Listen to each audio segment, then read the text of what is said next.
muted unless you are acknowledged by the facilitator. 3, the chat box will be used for questions to be answered during the open forum. 4, there will be a group photo op after the closing prayer. One of the good things that happened during this pandemic is the realization of the need to change to new forms and processes in accreditation. Fortunately, the time to make the necessary changes was available. To give the welcome remarks is the PAASCU Vice President and Chair of the Standards Committee, Sister Marisa Viri. Thank you, Ma'am Cynthia. A pleasant day to everyone.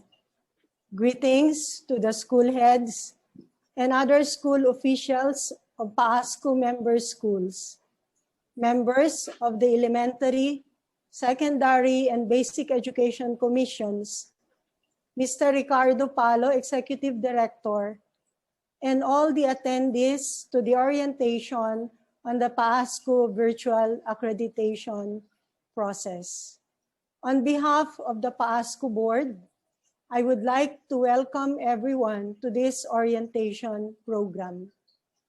It is wonderful that wherever we may be in the Philippines, despite the threat of the COVID-19 pandemic, we can still gather as one community of educators to be able to learn, understand, and adapt to the new way PAASCU will be conducting its accreditation activity starting the school year 2021-2022.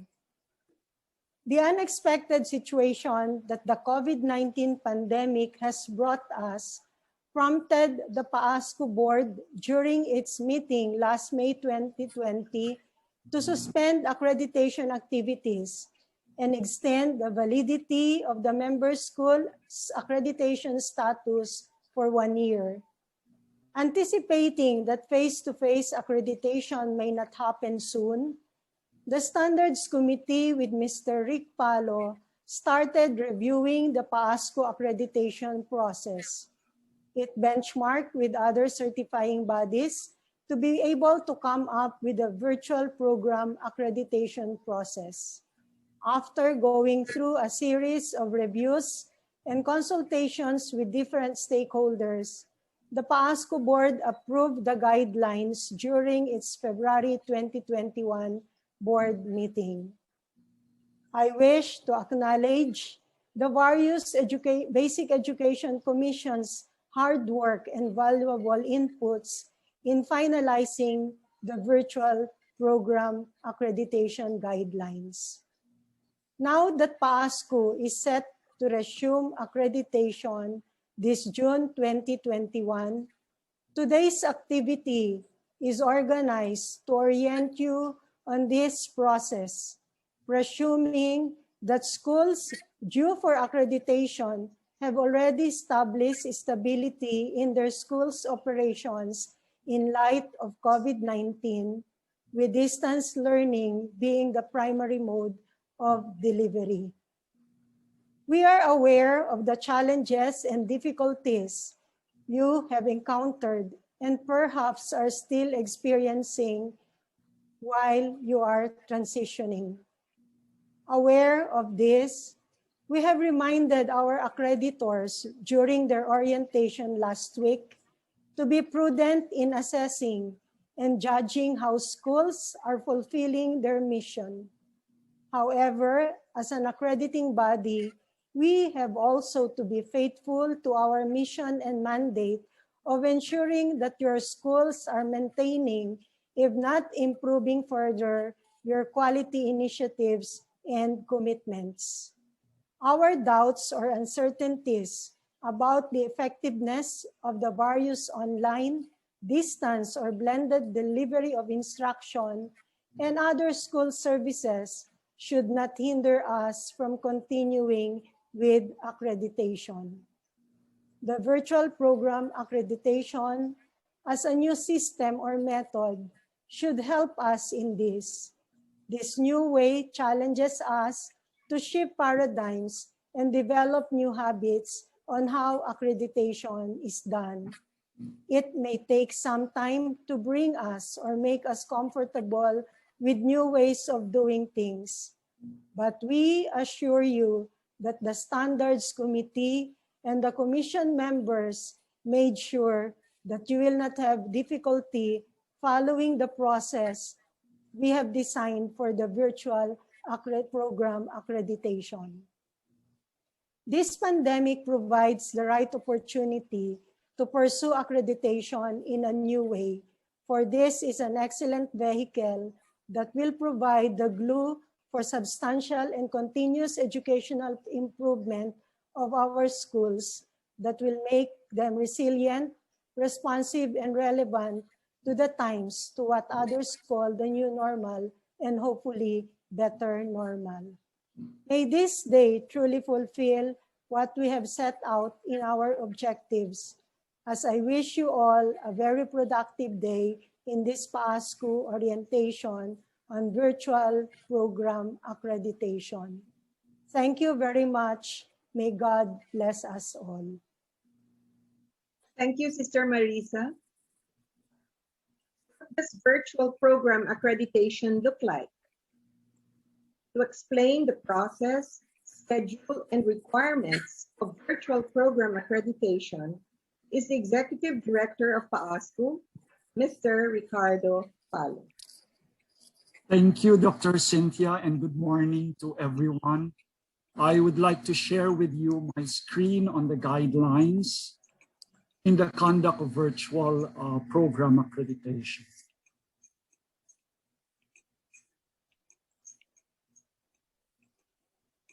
I hope all of you can see it now. The guidelines were approved by the Board of Trustees last February 26, 2020. The basic assumption is, of course, that schools are not yet operating on a face-to-face mode. The guidelines are grouped based on the 7 major steps in the accreditation process. The first is the application for accreditation. We all know that for those who want their programs accredited, they will write a letter of intent to the Executive Director of PAASCU. Together with this letter are the completed documents that are all identified on the PAASCU website. No? For your information, we have a new website. You can visit it, and we launched it last Holy Monday. Submission is done through a digital storage file, preferably Google Drive. The school will ensure that its digital capacity is sufficient. It is advised that the actual evidence is linked to the references about them for easy access, or what we call clickable. So when there is an item that refers to a specific evidence, we just click that particular item and we will be led to the evidence. No? The submission, including the instructions on how to access the file, will be communicated to the Secretariat. So the process will always be the school, the Secretariat, and the team, and vice versa. If the team wants anything from the school, then it will pass all through the Secretariat. The Secretariat will review the submitted files, and if found in order and complete, will write the school to proceed with completing the survey instrument, the soft copy of which will be emailed to the school. Also, for us to be able to understand the initiatives of the school in this new modality, which is basically online, a list of additional requirements to supplement the survey instrument will also be given.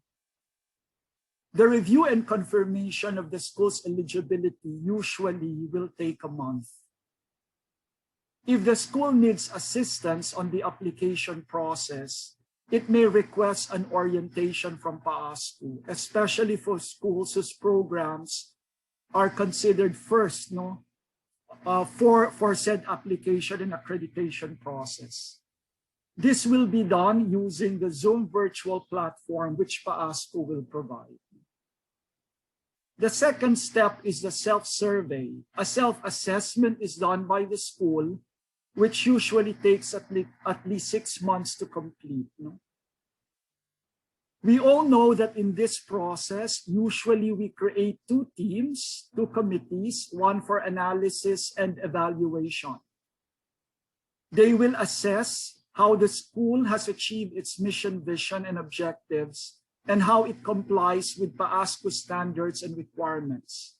What's most important is to ensure that various stakeholders are actively engaged in the self-assessment process. The self-assessment is documented and presented in a self-survey report.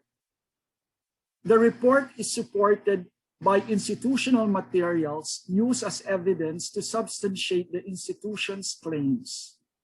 We have given Appendix B that provides the list of exhibits usually requested from the school. If you will observe, most of these requirements were streamlined, particularly, for example, samples of faculty profile, the 201 file, sample of syllabus, etc. All of the above should be in soft files and are made accessible online. Again, it is advised that all evidence is linked to the references about it. Instructions again on how to access the file should be communicated to the Secretariat. This should be submitted 2 months before the consultancy visit. After this presentation, I have another presentation to show you the timeline preparatory to the visit. Why the 2 months requirement? Number one, to give the team sufficient time to review the report and plan the remote site visit. Because one big difference with online accreditation is the emphasis on the preparation of the team before the site visit. This will also be the time for the team to identify any additional materials they need in order to make a proper assessment of the school. Below, each team member is given 2 weeks to identify such materials which they ask the school to submit. They will forward the same to the chairperson of the team, who will consolidate and streamline, if possible, the requests, and who will submit the same to the Secretariat, who will then forward it to the school. Another reason for the 2 months requirement is for the accreditors to be familiar with the courses that are contained in the school's learning management system. So we will ask schools to give us access to the different courses under the program that is being accredited, or programs that are being accredited. The Secretariat will then forward the request for additional materials to the school, which will be given 2 weeks to fulfill the request. Download the same again in Google Drive and inform the Secretariat of the same. It is to be noted that a month before the survey visit, the self-survey report and the supporting materials are deemed sufficient to undertake the visit. This will also prevent the school during the visit to produce additional evidence, particularly those evidence that require a lot of work. For example, conversion of the manual documents into soft copies. Appendix C shows the timeline and the related preparatory activities. This I will present after this presentation. What we have instituted is a consultancy visit, or we can rightfully call this a consultancy review. The consultant is assigned by the commission to look at the documents. The consultant will basically, one, guide the preliminary visit preparations, and two, determine the school's readiness and inform PAASCU of the school's earliest time to undertake the visit. If the school needs more assistance, then it should inform the Secretariat about it. But this consultancy visit, which is just basically a consultancy review, will just be a perusal on the document submitted, self-survey report, and then giving advice to PAASCU that the school is ready for a visit. The school can request a consultant after it has completed the self-survey report. The consultancy will be done virtually. Flexibility is encouraged in the conduct of the consultancy visit. The school and the consultant will agree on the agenda, and this should be communicated by the consultant to the secretary. The fourth step is, of course, the preliminary visit. A survey team will conduct the remote site visit using the Zoom platform that PAASCU will provide. We all know the steps undertaken for a visit. The team takes a general look at the school situation, validates the claims of the school in the self-survey report through interviews, examination of evidence, studies also the recommendation presented by the school, cites best features, and makes recommendation of its own where necessary. Once the program is judged ready for a formal survey visit, it is granted a candidate status for a 2-year period. It is suggested that all meetings during the 2-day preliminary visit will be conducted in plenary. There may be instances, however, that the team will decide to schedule concurrent meetings. We will present the planned schedule to the school a month before the visit. You will observe that in the proposed itinerary, a 10 or 15-minute private discussion of the team will follow each meeting. 2, 1, highlight key points discussed and plan for the succeeding meeting, and to allow the new set of interviewees to enter the virtual meeting room. Synchronous classes will also be observed, including virtual tour of key facilities. The agenda for the 2-day visit will be finalized by the team and again given to the school through the secretariat 1 month before the accreditation visit. We have appended proposed schedule of the visit in the guidelines we have given. The school will submit to the secretariat 2 weeks before the visit the completed template for the list of interviewees and the plan for the live walkthrough tour, if any. Again, we have appended the template for the list of interviewees. The following have to be undertaken to facilitate the conduct of the visit. Number 1, we have to ensure that there is a stable internet connectivity during the visit. That's why a week before the visit, there will be a meeting between the survey team, PAASCU people, and the school's technical staff and the one responsible for accreditation in order to craft a contingent plan if ever there will be some problems with connectivity. 2, Zoom meetings, access information from PAASCU will be given to the school 2 weeks before the visit. We have also given technical specification and guidelines on how to use the Zoom meeting platform.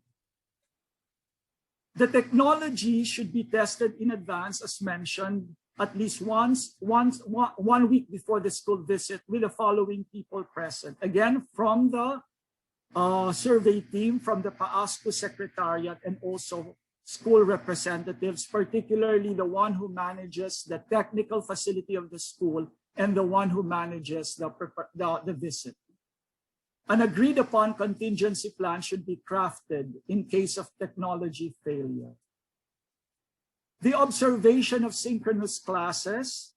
The school will provide the team 2 weeks before the visit access to the meeting platform for such classes. We have revised the classroom observation form, and it's also appended in the guidelines. A virtual tour of the facilities will be done, either as pre-recorded tour in video format, which will be included with the materials to be submitted to support the self-survey report. If the team finds the pre-recorded tour sufficient, they will not anymore request to have a live walkthrough tour.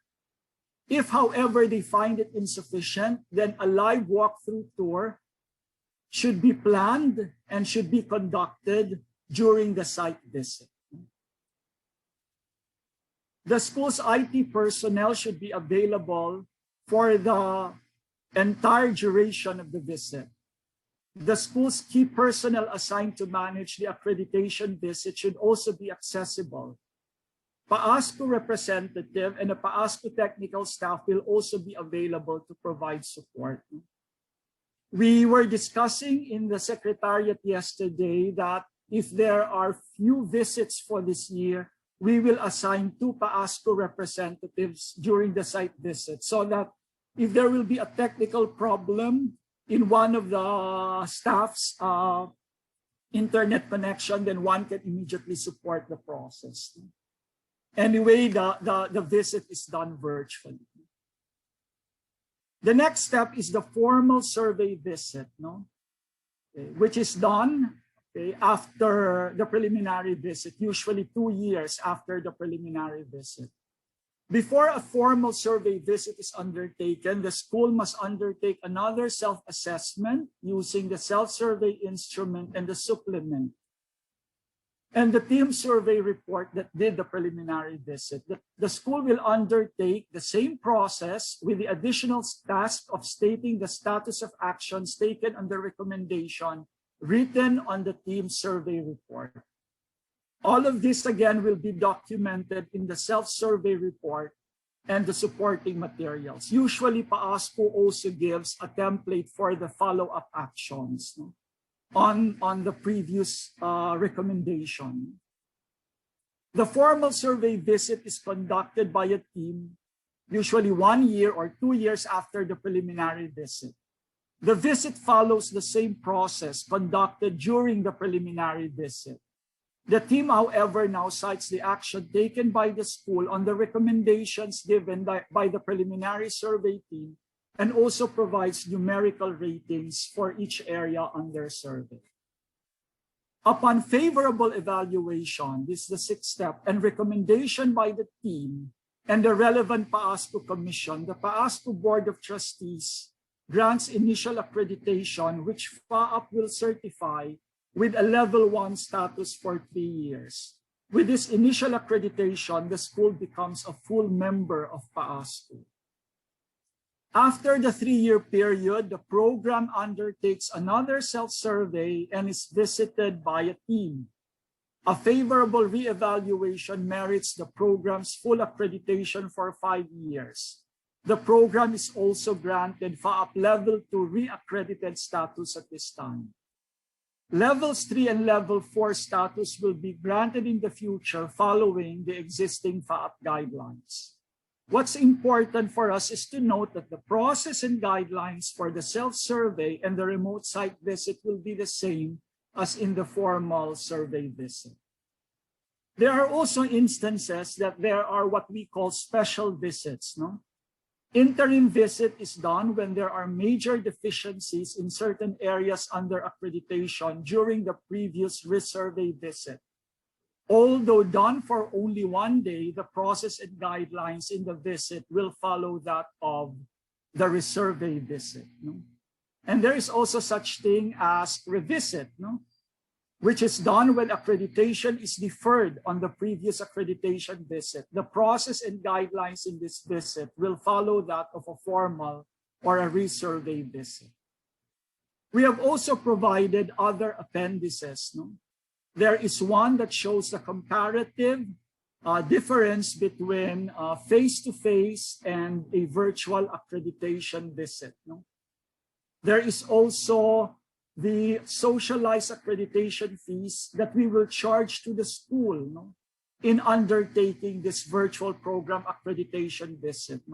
Definitely the charges is lower than what the school usually incur on a face-to-face visit. Please note that these fees will only be collected when doing a remote site visit. Depending on the situation, particularly government regulations, accreditors' availability, a blended approach can be adopted in the future. The process of this will have to be agreed upon by the school and PAASCU. So that's the first presentation on the general guidelines. No? What's important for our school administrators are the preparations needed before the site visit, which I will now share with you.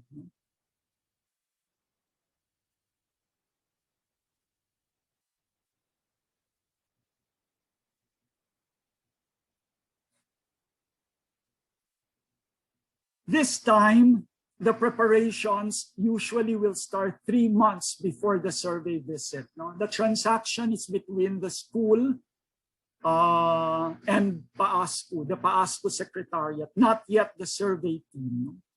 Okay?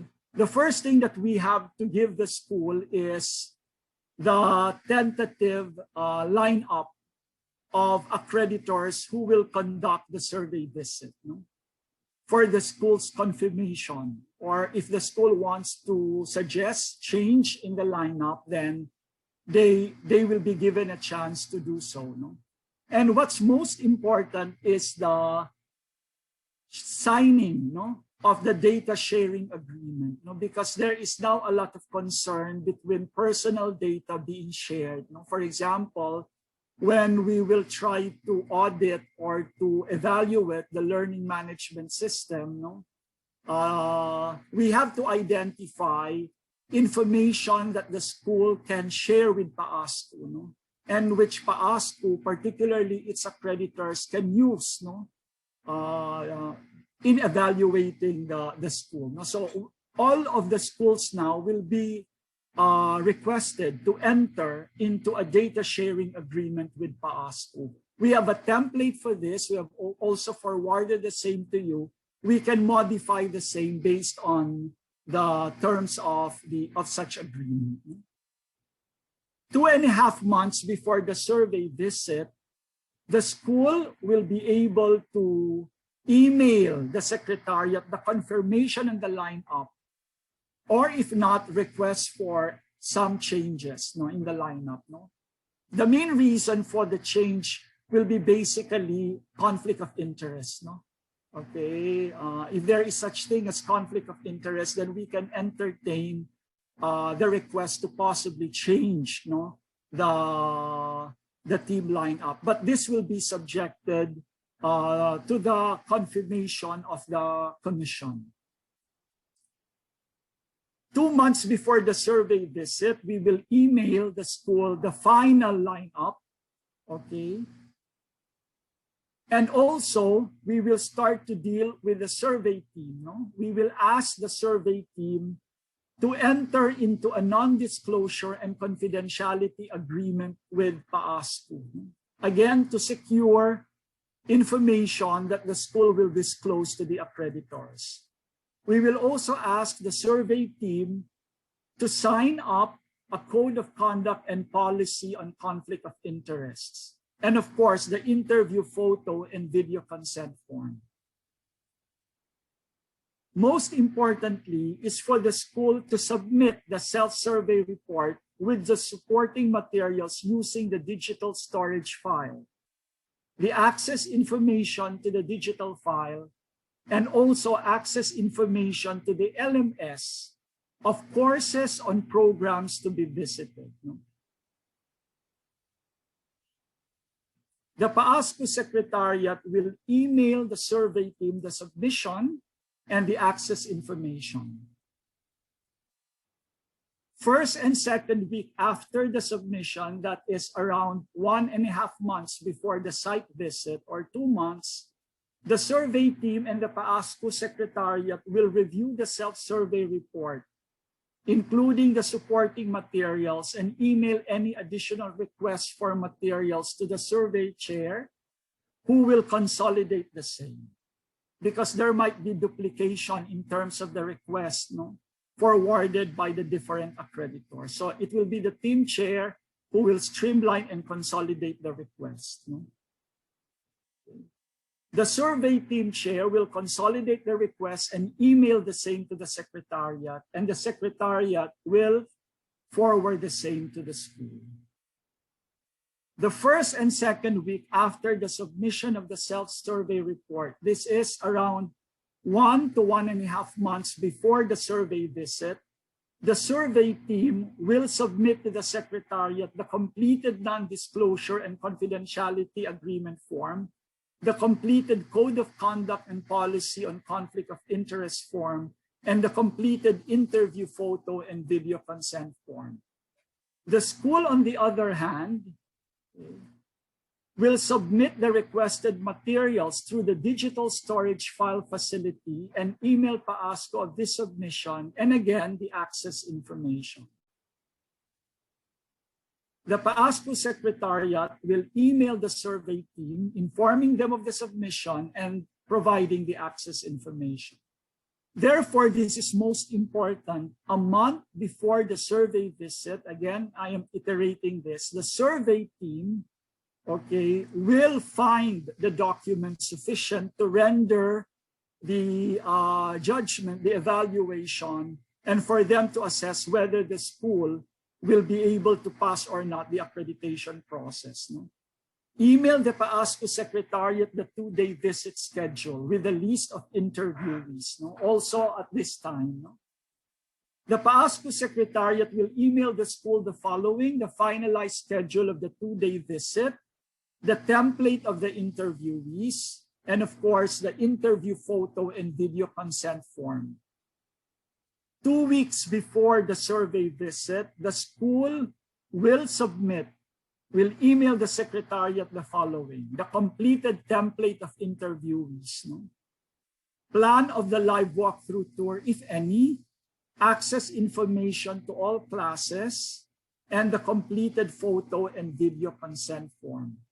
When we speak of all classes, we're only referring to the classes of the programs being visited. The PAASCU Secretariat will then inform the survey team of the same. Then, 1 week before the survey visit, there will be the final readiness and preparation tests.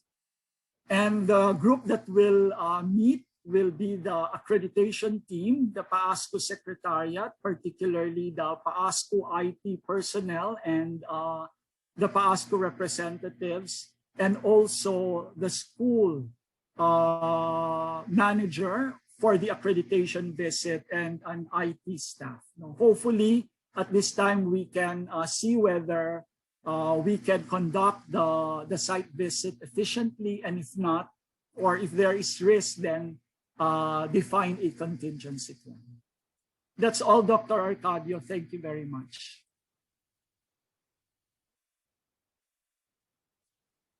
Dr. Arcadio, you're muted. Okay. Thank you, Mr. Palo, for helping us understand how schools can prepare for a virtual program accreditation visit. Now, I'm sure the school administrators have some questions, but it is not yet time for the open forum. Just take down notes, and we will have time to write your questions after the next speaker. Let us now see how administrators can lead their schools in the work of accreditation when on-site accreditation is not possible. To discuss how to use the current instrument and the supplement is the chair of the Commission on Secondary Education, Dr. Carmela Oracion.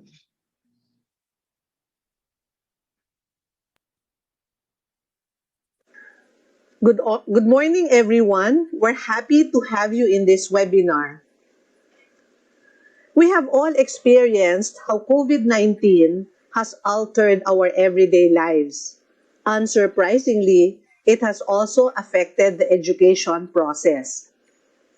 While in many places in the country, we have shifted back and forth from ECQ to GCQ to all the other CQs, PAASCU has been quite busy, diligently, meticulously, and resolutely taking steps to steer accreditation from on-site survey visits to a virtual accreditation process. PAASCU has heeded the advice of Winston Churchill, who once said that we should never let a good crisis go to waste. This idea was extended by Kristen Olmer, a professional skier who retired to study and teach about fear. She said that during a crisis, it is the universe challenging you to learn something new and rise to the next level of your potential. My role in today's webinar is to build upon Mr. Palo's presentation and discuss information on accreditation work during a pandemic relevant to basic education schools. Allow me to begin with the purpose of PAASCU.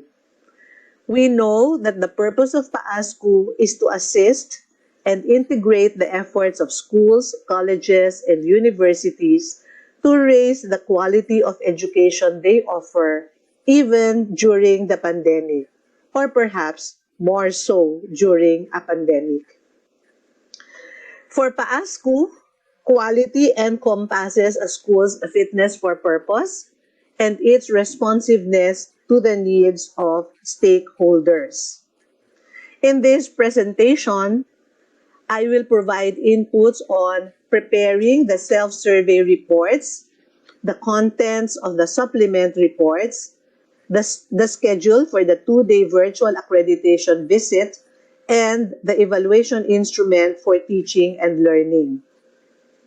Accreditation work during a pandemic includes a virtual accreditation process and timetable that was discussed by Mr. Palo a while ago.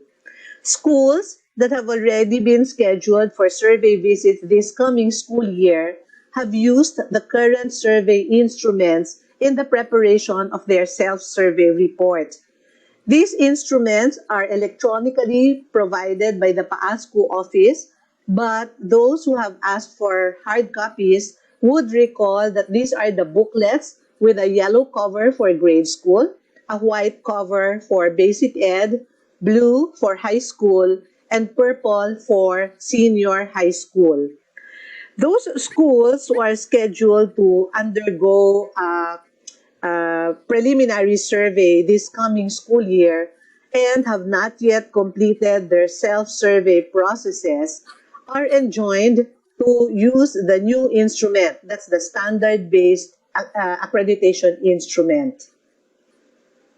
In addition to completing the survey instruments, during virtual accreditation, schools are expected to prepare supplement reports.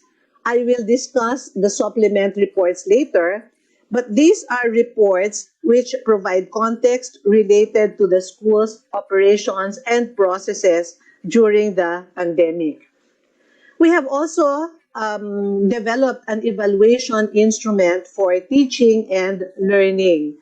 This should be able to capture the features of the present teaching learning modality.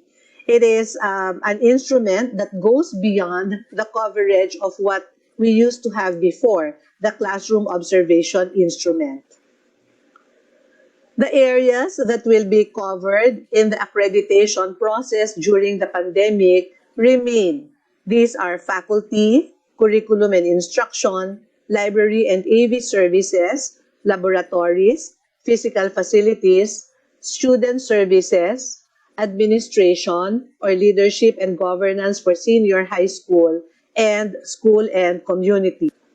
Let us first go through the self-survey reports. As we all know, the self-survey report includes the follow-up action, the best features, the recommendations, and the area rating. Two items are important when assessing a school during the accreditation process. These are quality teaching and learning and effective support programs and services. It is important for a school to provide evidence that support the contents of the self-survey report. Moreover, the self-survey report will also include the school's ideas on how to advance the quality of teaching and learning and enhance the effectiveness of support programs and services. These ideas and plans are to be captured in the recommendations that the school will be making to itself. Here are some important points regarding the different components of the self-survey report. The follow-up action. It is important to note that the follow-up action should cover the entire appraisal period, including the present. It should not dwell only on the past years, pre-pandemic, and neither should it dwell only on the past school year. It should cover the entire appraisal period from the time the school received the survey report from PAASCU in the case of formal or resurvey visits. The best features are initiatives undertaken by the school to ensure effective teaching-learning processes as well as support programs and services. These may take the form of initiatives undertaken by the school before the pandemic came, but this can also include and maybe specifically include initiatives that were undertaken by the school the past school year, in response to the new situation. Recommendations are action points that are applicable now and in the future. We know that recommendations aim to help ourselves do better in the different areas of the education process. It is important to note, though, that we are navigating unusual times. So, we cannot anticipate that things will return to a pre-pandemic situation after the survey visit. Therefore, it is important that the recommendations are action points that are applicable now in the present situation, but as well as in a future that we are not very clear about. Then, of course, we include the rating, a numerical value that captures our evaluation of the different areas. In the follow-up action, we are supposed to indicate the initiatives taken by the school to address the recommendations made by the previous PAASCU survey team. Some recommendations may appear in this manner. Here's one example. The close monitoring of classroom teaching to ensure quality instructional delivery, A, through more creative cooperative learning strategies, B, effective use of audiovisual and information technology equipment, and C, frequent and regular observation and monitoring. Note that schools have shifted from pre-pandemic ways to the current situation. On the first item, more creative cooperative learning strategies, it would be important to reflect what the school did pre-pandemic and the creative and cooperative learning strategies that are currently being utilized in the synchronous and asynchronous classes. Okay. On the second one, it would be important to explain what we mean by equipment. There's audiovisual and information technology equipment, yes, but the use of these before the pandemic and the current use along with the learning management systems would be different. It would be good to provide an explanation as you state that this may have been implemented, partially implemented, or not implemented. The third one is on frequent and regular observation and monitoring of teachers. Certainly, you had supervision processes before the pandemic. However, these had to shift as well as we proceeded to synchronous and asynchronous classes. So, as we mentioned a while ago, the follow-up action must be responded to in consideration of the entire appraisal period. Therefore, in something like this, it would be good to provide an explanation that relate to observation and monitoring of teachers by the assistant principal before the pandemic and during the past school year. Here are other examples of recommendations previous survey teams may have provided your schools. The first one on the top left, improve the present schedule of the student activity period to give students more time for their academic requirements the next day. Maybe you did something about the schedule of the student activity period in the earlier years. However, it would also be important to provide an idea about the student activity period during the pandemic. Okay? It also mentions more time for students' academic requirements. However, we know that because classes are no longer face-to-face, there are also already different ways for students to handle their academic requirements. So, this particular recommendation has to be responded to in the light of both the period before the pandemic and the experience last school year. The second recommendation is to review the effect of the common lunch break and recess on the services of the canteen and the library. It would be important to note that it might be easy to say not implemented because classes are not face-to-face. However, it would also be useful to provide PAASCU a picture of the situation. First of all, maybe say something about the review that went on soon after you received the report from PAASCU.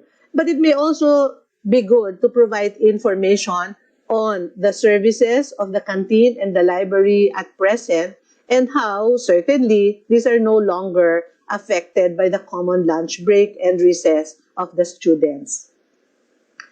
The next recommendation is a serious review of the practice of giving overloads to department chairs and teachers. So maybe when the team visited 5 years ago or 3 years ago, the department chairs and teachers had overloads. And maybe you did something about that, you reviewed that practice, so you can write about the review that you did. However, things have also changed. Overloads have gotten to mean different practices already. So it's also good to give the PAASCU an idea of how overloads are regarded in the present situation. Next, we have improvement in the salary scale of non-teaching personnel. This is a bit challenging because we also know that schools haven't charged increases in tuition and fees. So, in case it has been difficult for your school to implement improvements in the salary of non-teaching personnel, then state that.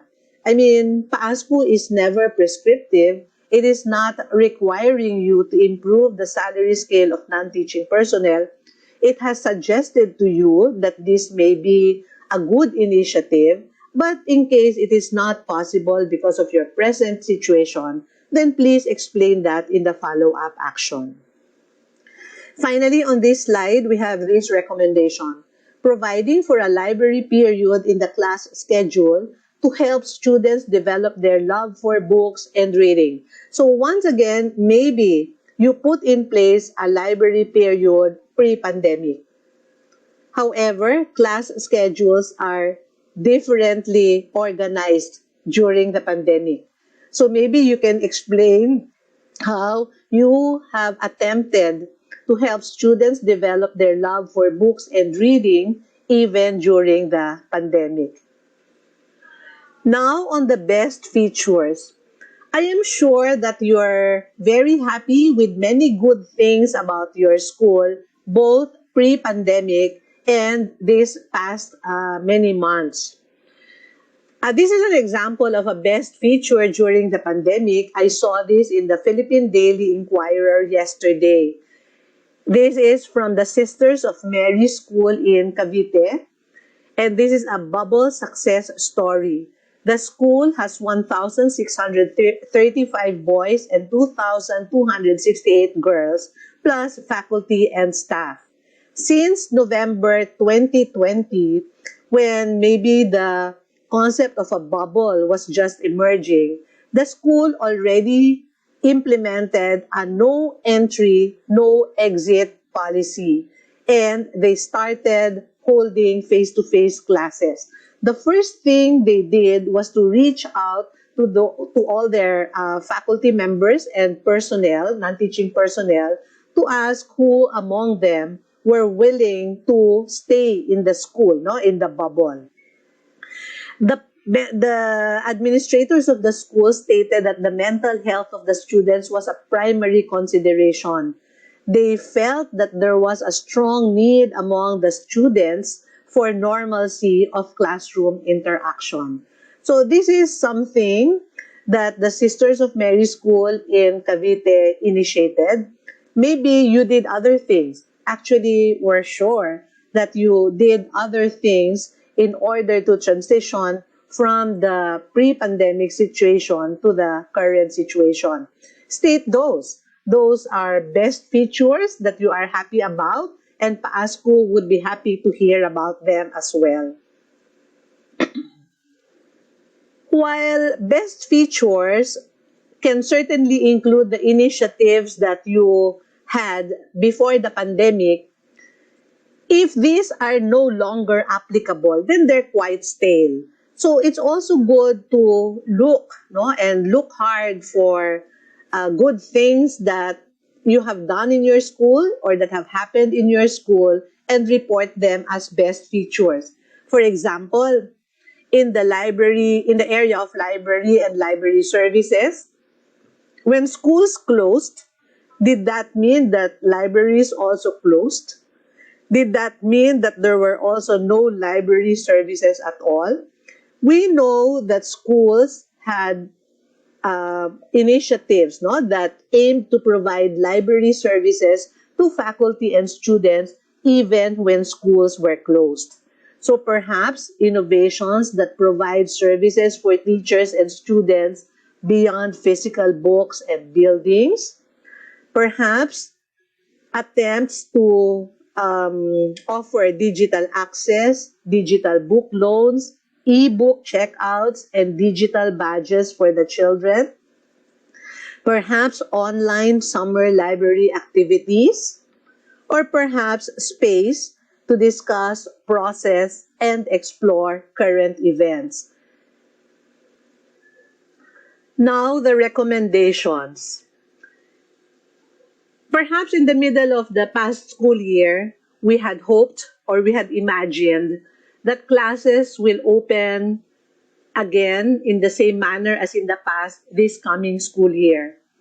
However, based on recent developments, maybe it is clearer that things will never be the same again. So, as far as giving recommendations are concerned, it may not be wise to give recommendations that are applicable to the pre-pandemic situation, because we may never return to that situation again. It may be good to keep in mind that the coming school years may still be like what we have this school year, consisting of synchronous and asynchronous classes. Maybe it will be a bit blended. Hopefully, we can return to our schools again, but we don't really know.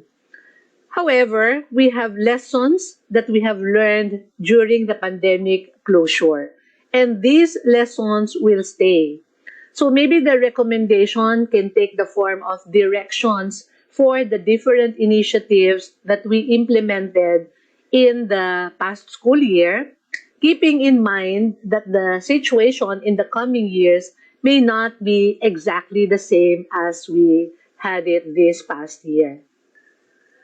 Let me now proceed to the supplement reports.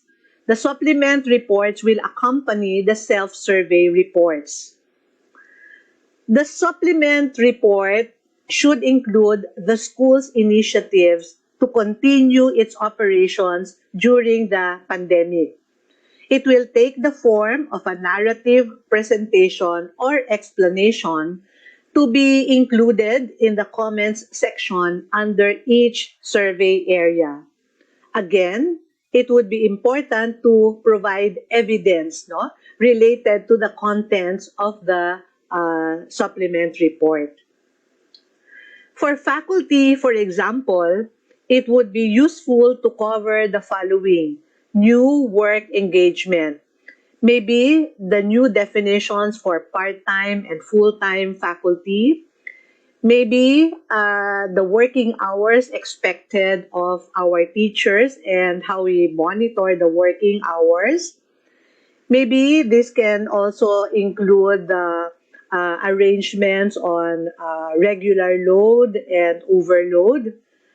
Whatever new engagements you have with teachers can be included here. This can also include, for example, how you have repurposed certain faculty members who couldn't be given their usual assignments, no, as they had them in the pre-pandemic.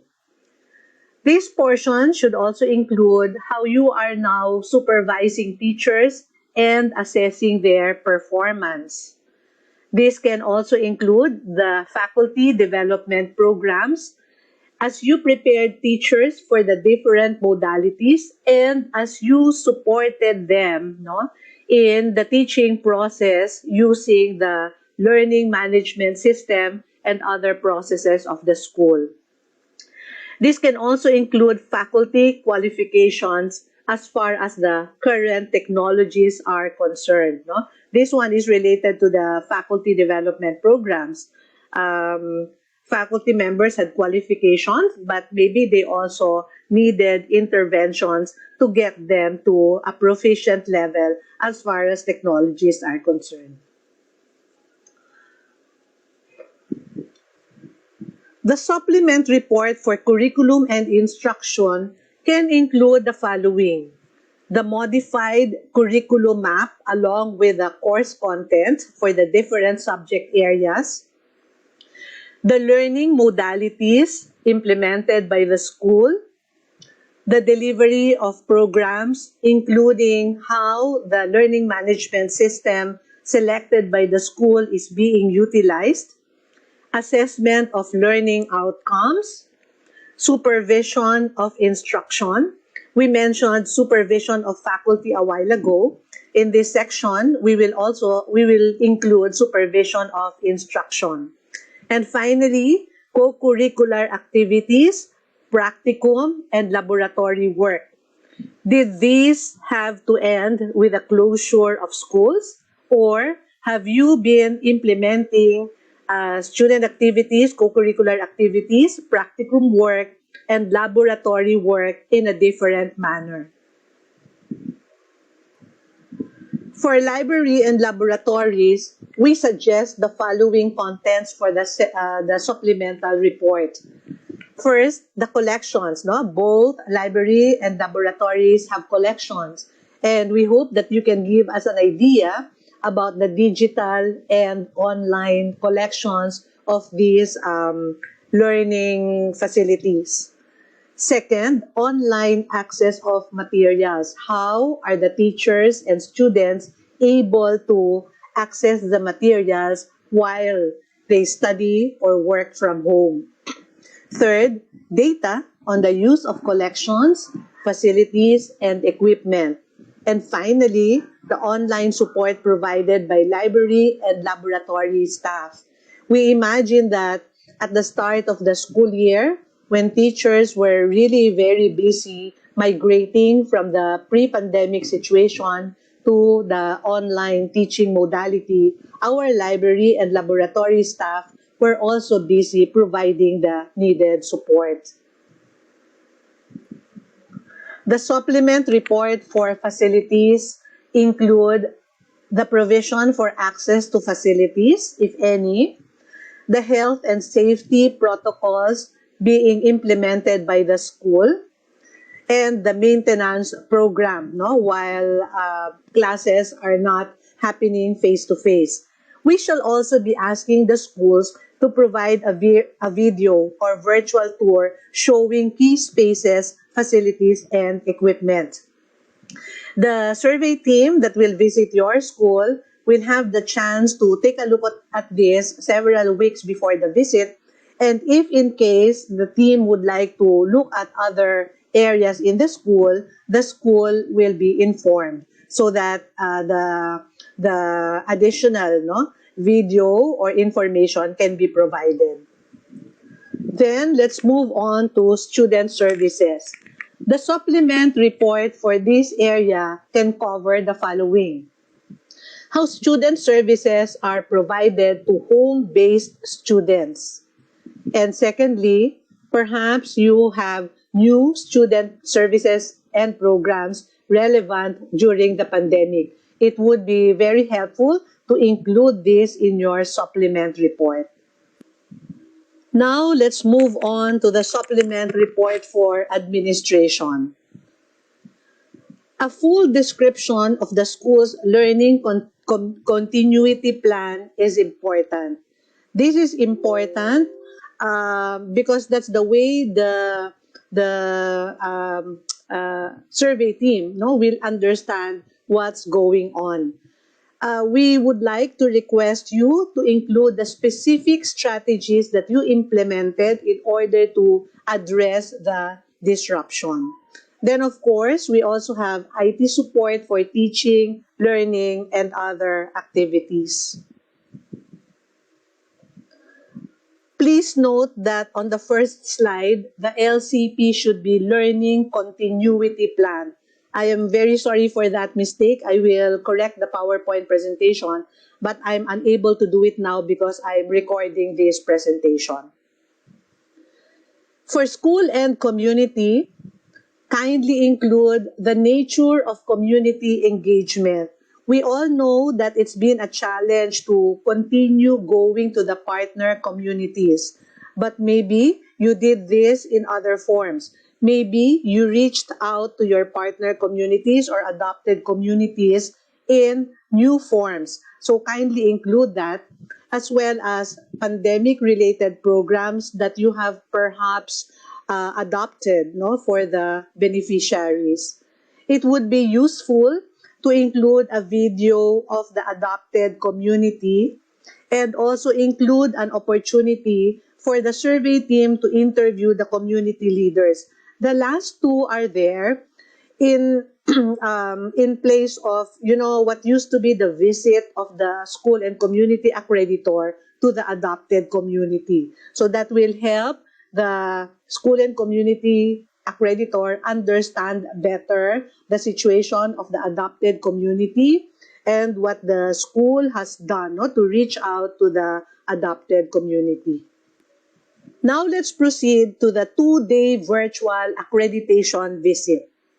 The 2-day virtual accreditation visit will include the following: an orientation meeting among the members of the survey team, a meeting between the team and the key administrators of the school for some welcome session. Then we shall have an observation of synchronous classes. There are 2 sets of 30-minute synchronous class observations. Then the team will have survey meetings, other meetings with different individuals or groups. They will also have a progress report session as well as a wrap-up session. There will be the usual meetings with administrators and supervisors in groups, but instead of the way we did it in the past, where only specific accreditors met with specific administrators, now mostly it will be a meeting between the entire survey team and the administrators of the school in the different areas. Then we shall also have the meetings with the students, faculty, as well as parents and alumni. The one on the last figure is a post-accreditation meeting for preliminary result presentation. We didn't have this in the past, but PAASCU thinks that it is a good idea to have a meeting between the survey team and key school administrators where the survey team can already provide some feedback about the visit that happened.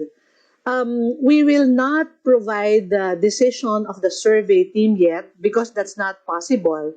The report and the recommendation must still go through the commission and finally sent to the Board of Trustees for approval and then later on confirmed by PAA. However, because that takes a bit of time, we thought that it may be useful for the school to already be given an idea about how the visit went, specifically areas that it can already start working on even while still waiting for the report. Here is a typical schedule for day one. It will begin with an orientation meeting among the members of the survey team. Then, the administrators will be ushered in to welcome the team. Then, the first observation of synchronous classes will happen, followed by a meeting with the academic team. Then, later on, a meeting with the learning support heads. That would be the heads of the library and the laboratories. And then the meeting with the heads of student services, so the different areas there, the clinic, guidance, canteen, and transportation, and maybe other student services. Then, after lunch, we will have the next set of observation of synchronous classes, 30 minutes again. And we understand that the links to these classes will already be provided to the accreditors ahead of time.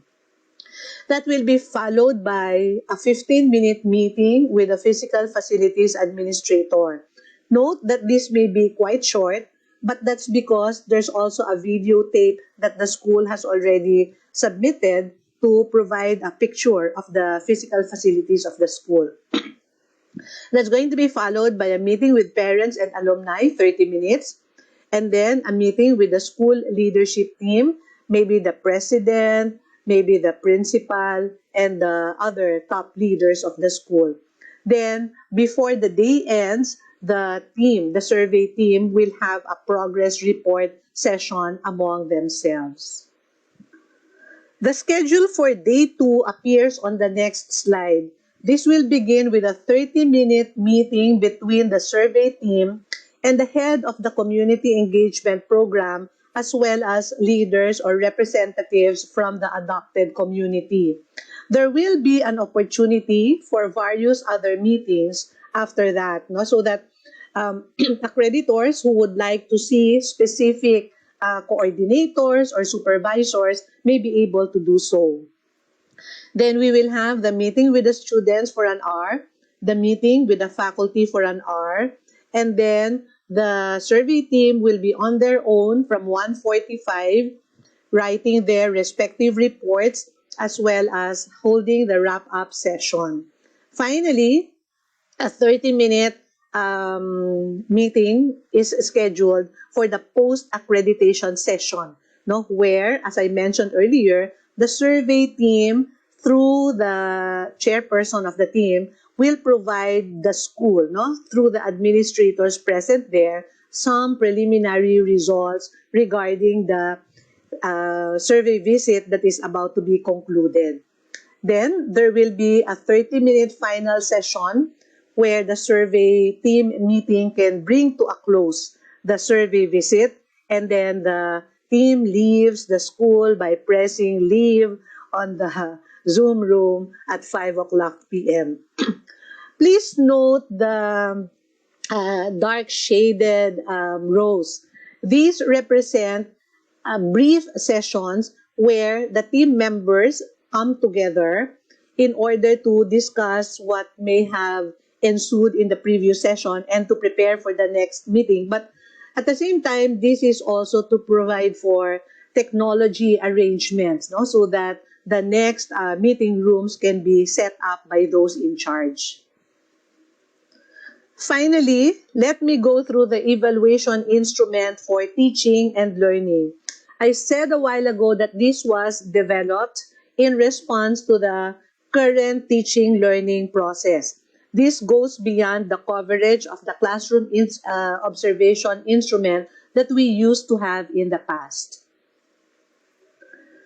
Clearly, in distance or remote learning, both synchronous and asynchronous learning formats are utilized in the teaching learning process. This instrument, the evaluation instrument for the teaching learning process, is to be used to evaluate the effectiveness of a school's provisions for the asynchronous and synchronous components of the instructional process. The instrument has 4 parts. The first one, skills and competencies of the teacher. The second one, student performance, discipline, and behavior. The third one, teaching, learning process. And finally, the fourth one, instructional materials and resources. The weights for the different sections are 30%, 20%, 40%, and 10% respectively. Part 1 of the instrument will be used for the synchronous classes that will be observed by the survey team. The following scale is to be used to rate each item under Part 1, under the 2 sections in Part 1. 5 will represent excellent, 4 very good, 3 satisfactory, 2 fair, 1 unsatisfactory, and finally NA not applicable. On this slide, we would like to show you some examples for Part 1. On the first figure, we have the teacher implements classroom routines effectively and consistently. Below the item that needs to be evaluated are explanations for that particular item. For this one, we have the 2 bullet points. Reminds that students of the established rules or procedures when needed, and the teacher has various routines in place, such as for going to the comfort room, raising the hand, prayer, etc., and implements these systematically. Please note that the 2 bullet points are not to be evaluated. The numerical rating is only to be placed for the STEM. The teacher implements classroom routines effectively and consistently. The 2 bullet points serve to help everyone using the instrument to understand the item more clearly. In the second box, we have the teacher exhibits respectful behavior and online etiquette. This is explained by the following bullet points. The teacher uses appropriate words, tone, and nonverbal language. Teacher treats students fairly. And the teacher is properly attired and well-groomed for class. He or she is neat and tidy. Here are a couple more examples.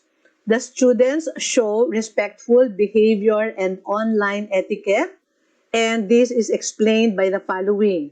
The students follow class routines, they show proper behavior, and are dressed appropriately and are well-groomed.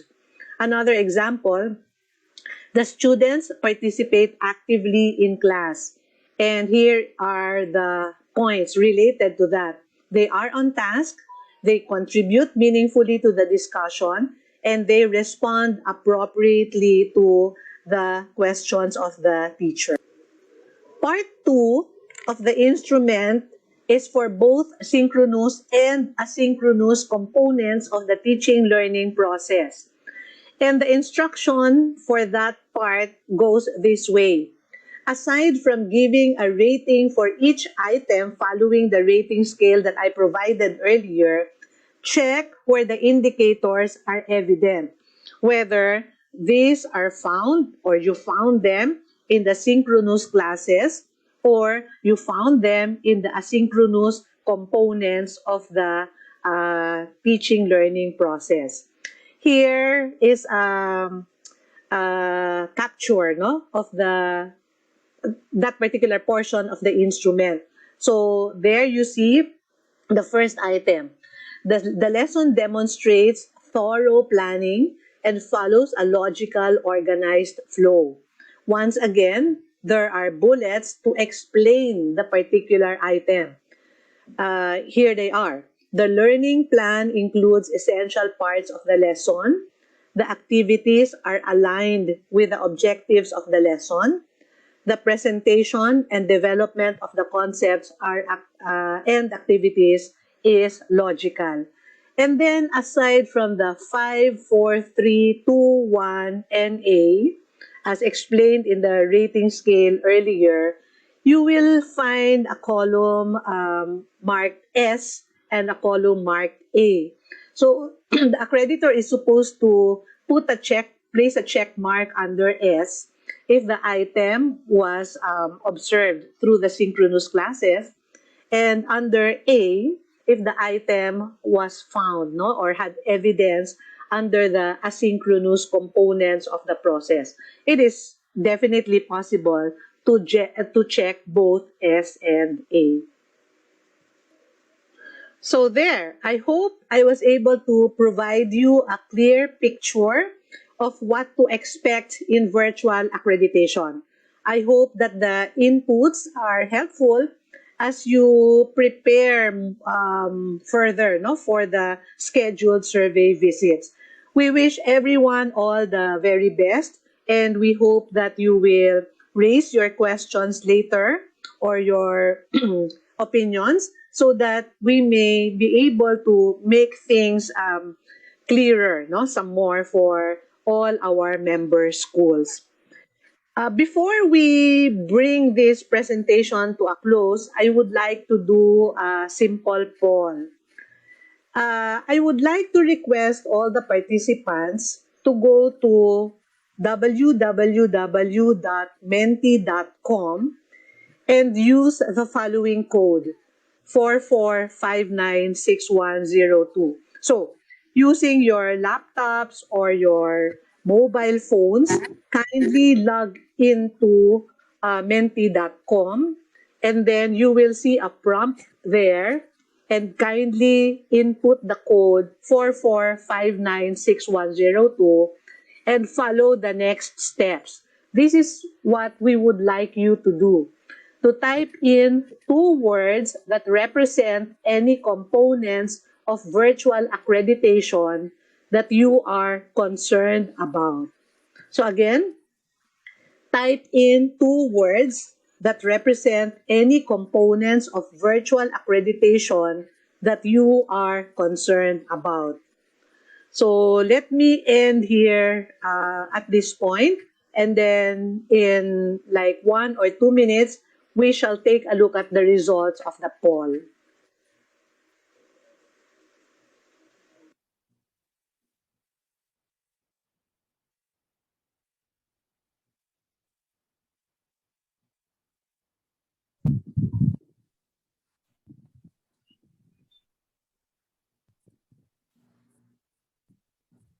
Okay.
So there, Ma'am Sinch.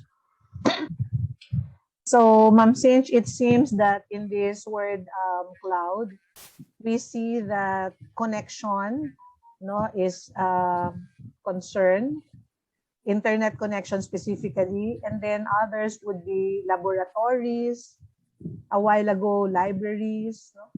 Although the configuration still seems to be changing. So, but internet connection seems to be a bit a common concern among many of the participants. However, Sir Rick has already discussed with us ways by which we can overcome the technical difficulties that may arise.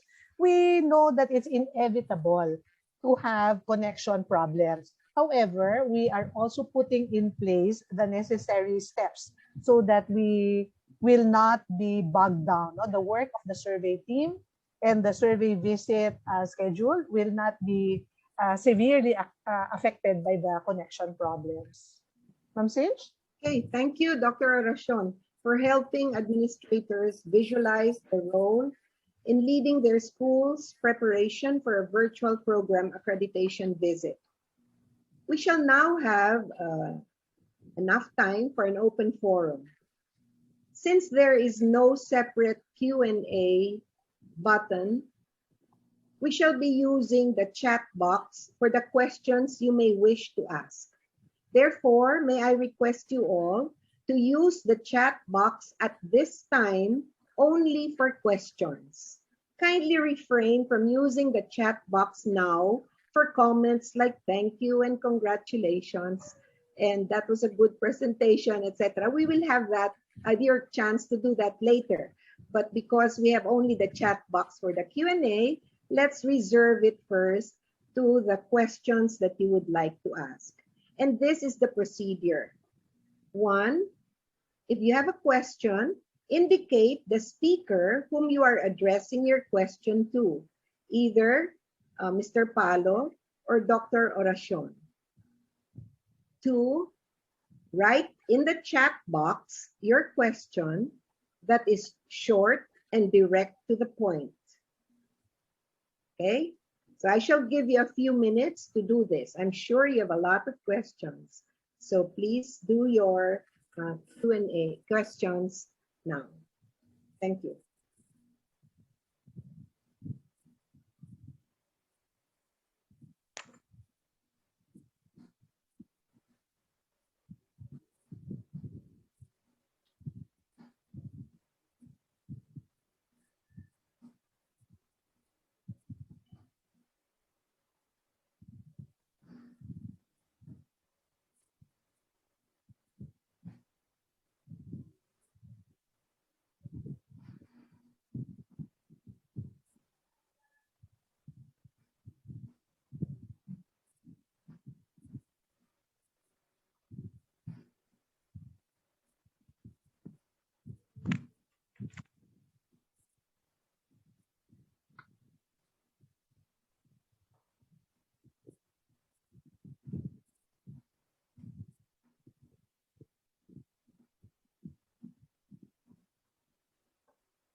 Okay.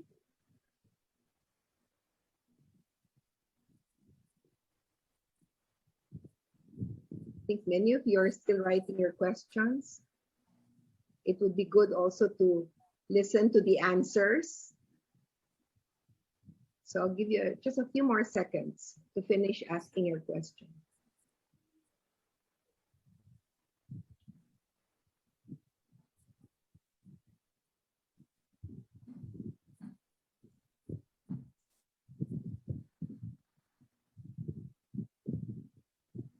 All right, let me start.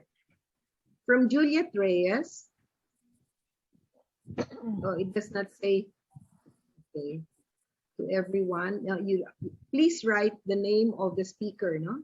So, if the class is double period, 1 hour synchronous and 1 hour asynchronous, the accreditors may not be able to observe the whole teaching process in 30 minutes. What should we do about it?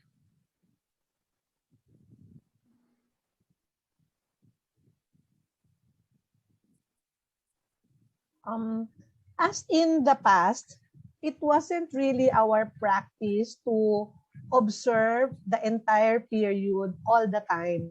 There were times when, in the case of 40-minute or 50-minute or 1 hour classes, we would be observing the classes only for 20 minutes or 30 minutes. So it's the same situation.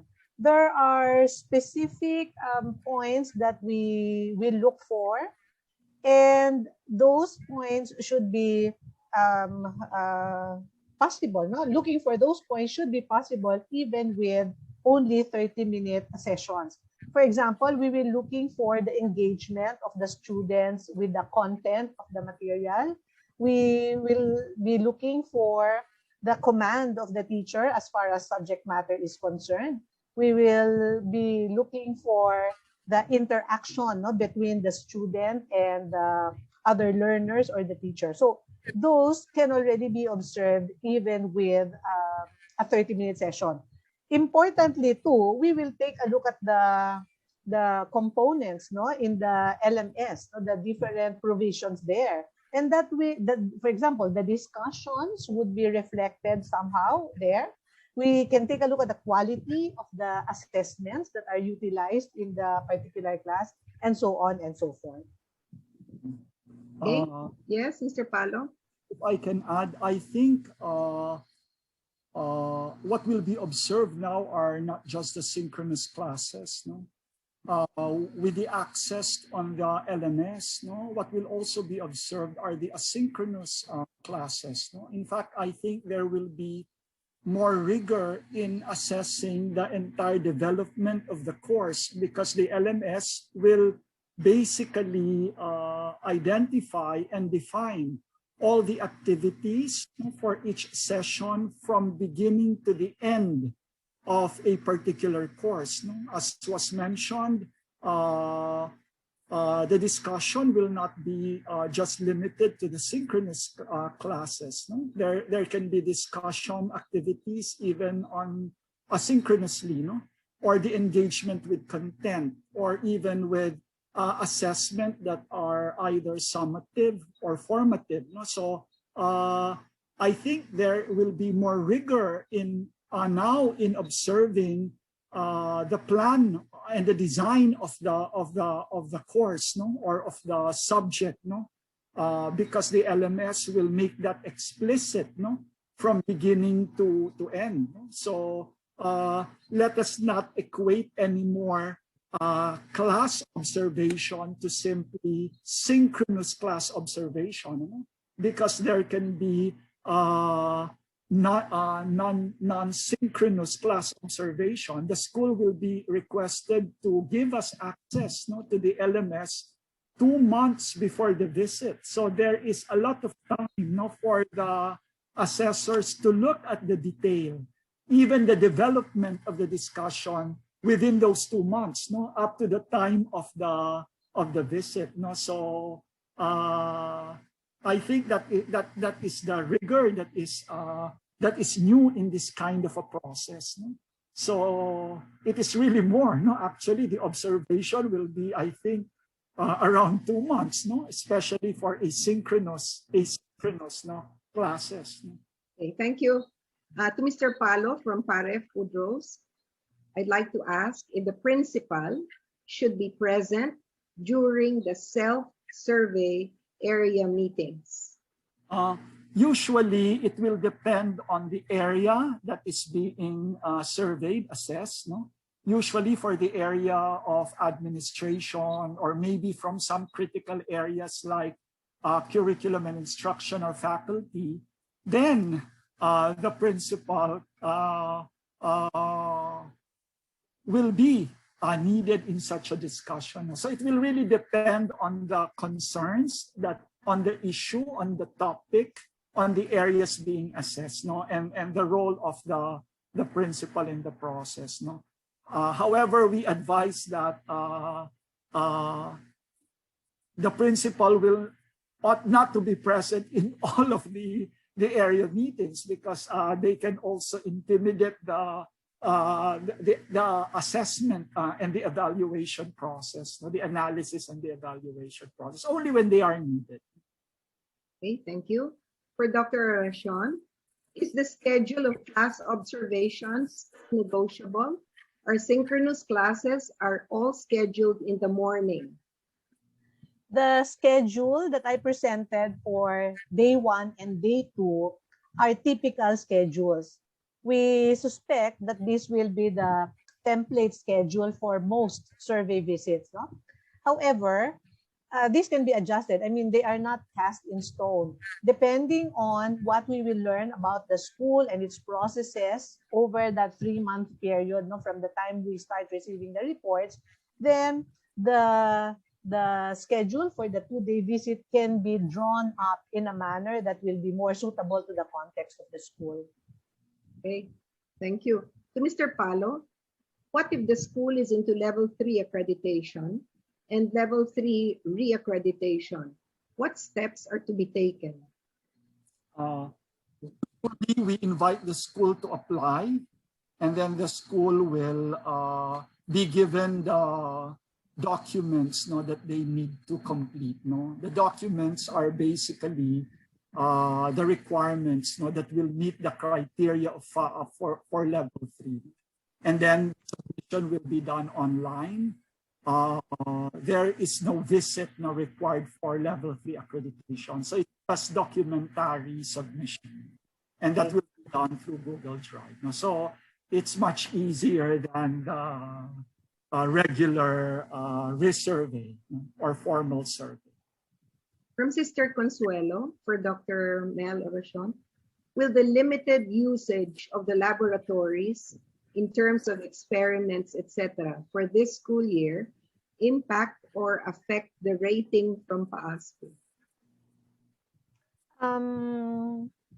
I think we need to go back to the purpose of the laboratory experiments and what's the other one, Ma'am Sage? Laboratory experiments. Laboratory experiments. Yeah. We need to go back to the purpose of that. I mean, what is its role in the learning process, especially perhaps in science or in computer, no? And I am sure that because these are objectives that are stated in the learning process, no, in the learning plans, then there must have been ways put in place by the school to achieve the objectives. So if laboratory work is no longer available in the same frequency, no, or in the same mode as it was in the past, then the school would need to explain what they are doing, what alternatives they have explored in order to meet the learning objectives.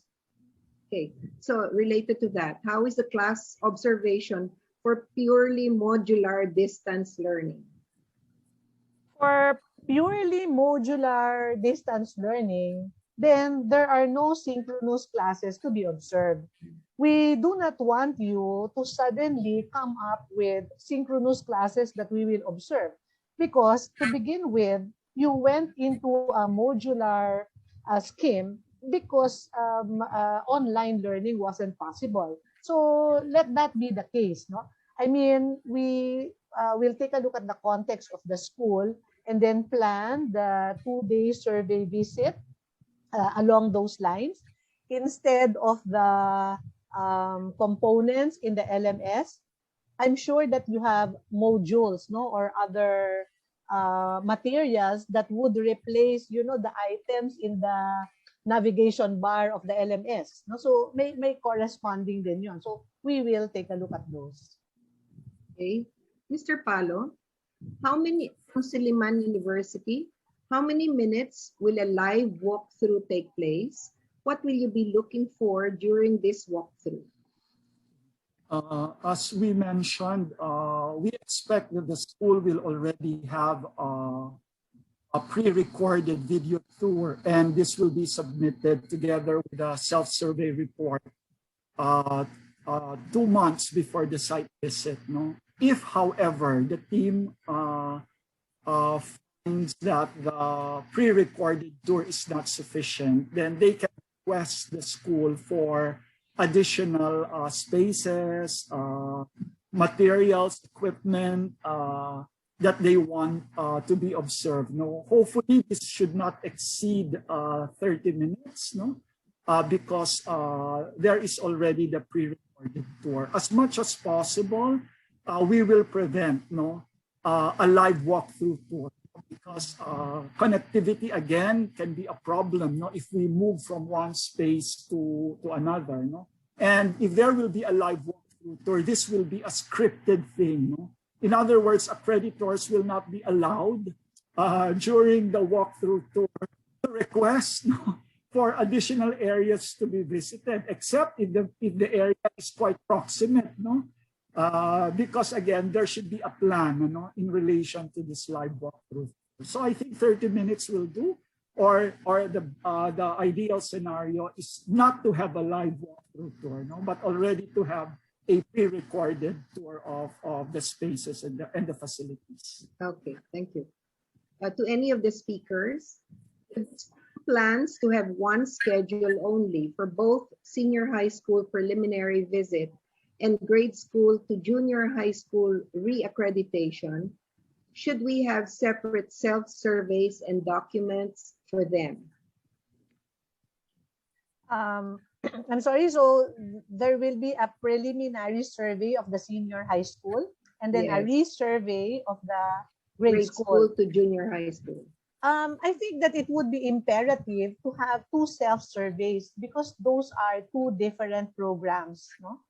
As a result, the school will also have to produce 2 self-survey reports, one for the senior high school and one for the grade school. So this means the visit will be done on the same 2 days or on 2 separate occasions? Yeah, I think it would be possible to do the visit on the same 2 days. Okay, we can send 2 teams, one for the senior high school and one for the grade school. So that's a matter of agreement between the school and the PAASCU, but it's possible. Okay, thank you. From Maria Yvette, for a faculty meeting, all faculty should attend. Participation of students and community as well as parents and alumni. For the faculty meeting, all faculty members without any supervisory or administrative positions are invited to the meeting. So we're expecting the same scenario. However, if there are 1 or 2 faculty members who are really unable to attend our meeting because of internet connection or whatever other concerns, then that's fine. But all faculty members without supervisory or administrative positions are invited to that meeting. And there was the other question, Ma'am Sage, I'm sorry. The one about the faculty, just says the alumni. Participation of students and community as well as parents and alumni. Maybe how many of them will we ask to attend the interview or meeting? Okay, Sir Rick. I think this will be decided by the team, and this will be concurred to by the school when they completed the template of interviewees. That's why I think the template of interviewees will define who will attend meetings of these different groups. Because the template will also assess, as mentioned earlier, about the capability, IT capability of the person to really attend the meeting. So the survey team will define the groups to be interviewed. Okay, in the visit itinerary, we will forward it to the school a month before the visit. And the school will, in a way, define the particular persons, and then will assess their IT capability. Where will they be interviewed? the school will check the connection, if it is sufficient.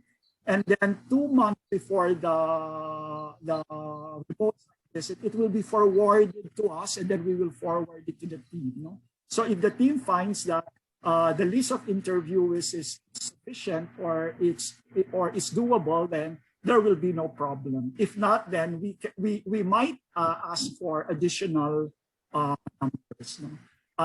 That's why I think what is to be considered in this type of a visit is really a lot of pre-planning, no? And a lot of scripted process, no? So that during the site visit, it will flow more efficiently. No? So the template, I think, is the guide. Now, I do not know if you have seen the template. It's very detailed. No? It's even asking really the Wi-Fi capability of the interviewees. From Diane Francisco, for Mr. Palo, on data sharing agreement, can we modify the contents of PAASCU issued agreement? Also, will the accreditors sign a separate non-disclosure form? Yes, the template is just a template. No?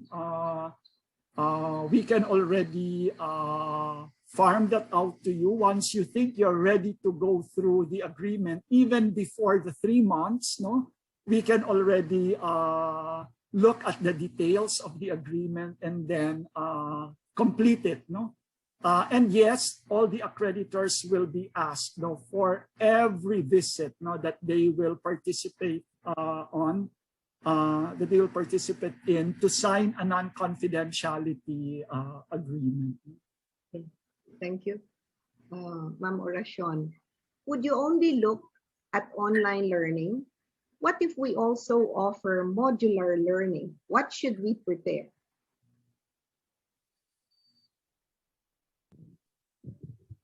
They offer modular and online. Yeah. Okay. Since we are about looking into the effectiveness of the teaching learning process, as well as the effectiveness of support programs and services, then we shall take a look at everything, no? Everything that contributes to the teaching and learning process.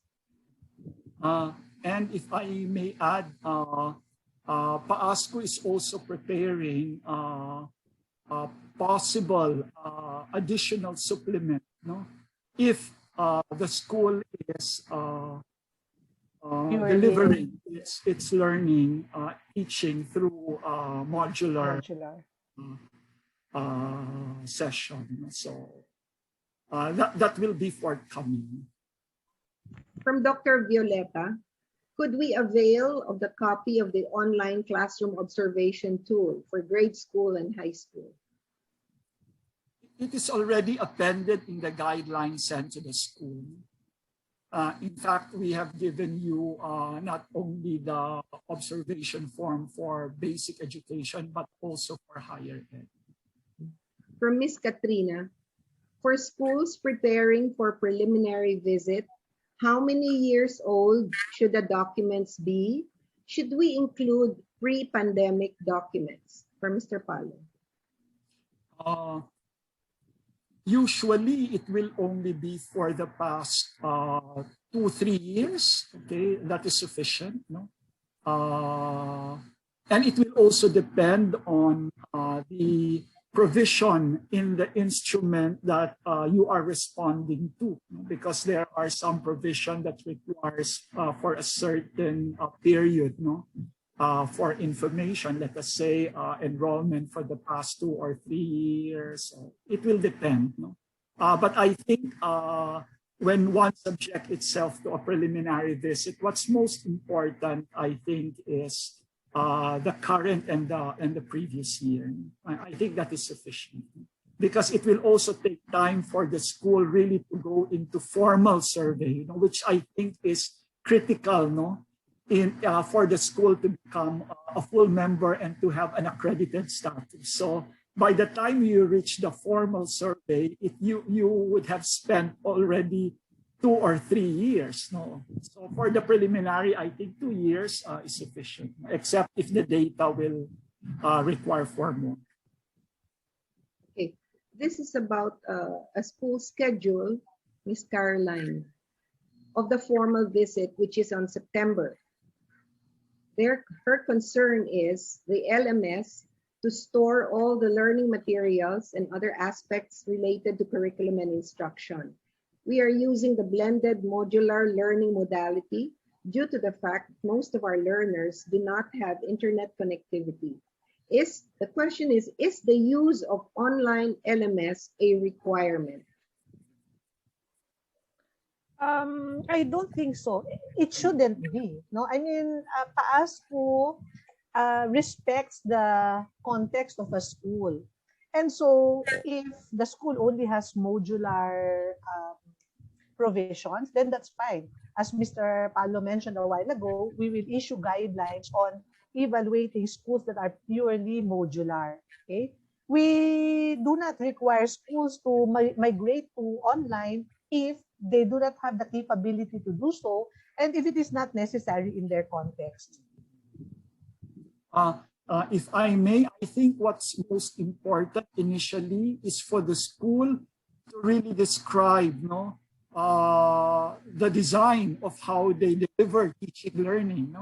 And the design can either be online, blended, modular. So I think it's important really to narrate to PAASCU in the self-survey report how you are delivering your teaching learning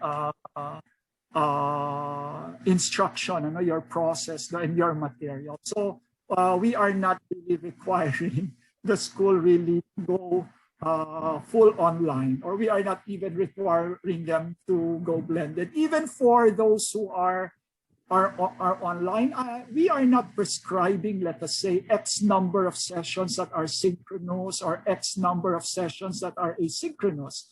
Again, it will depend on, I think, your design, on how to deliver the subject content. There might be subjects that can be delivered 100% asynchronous.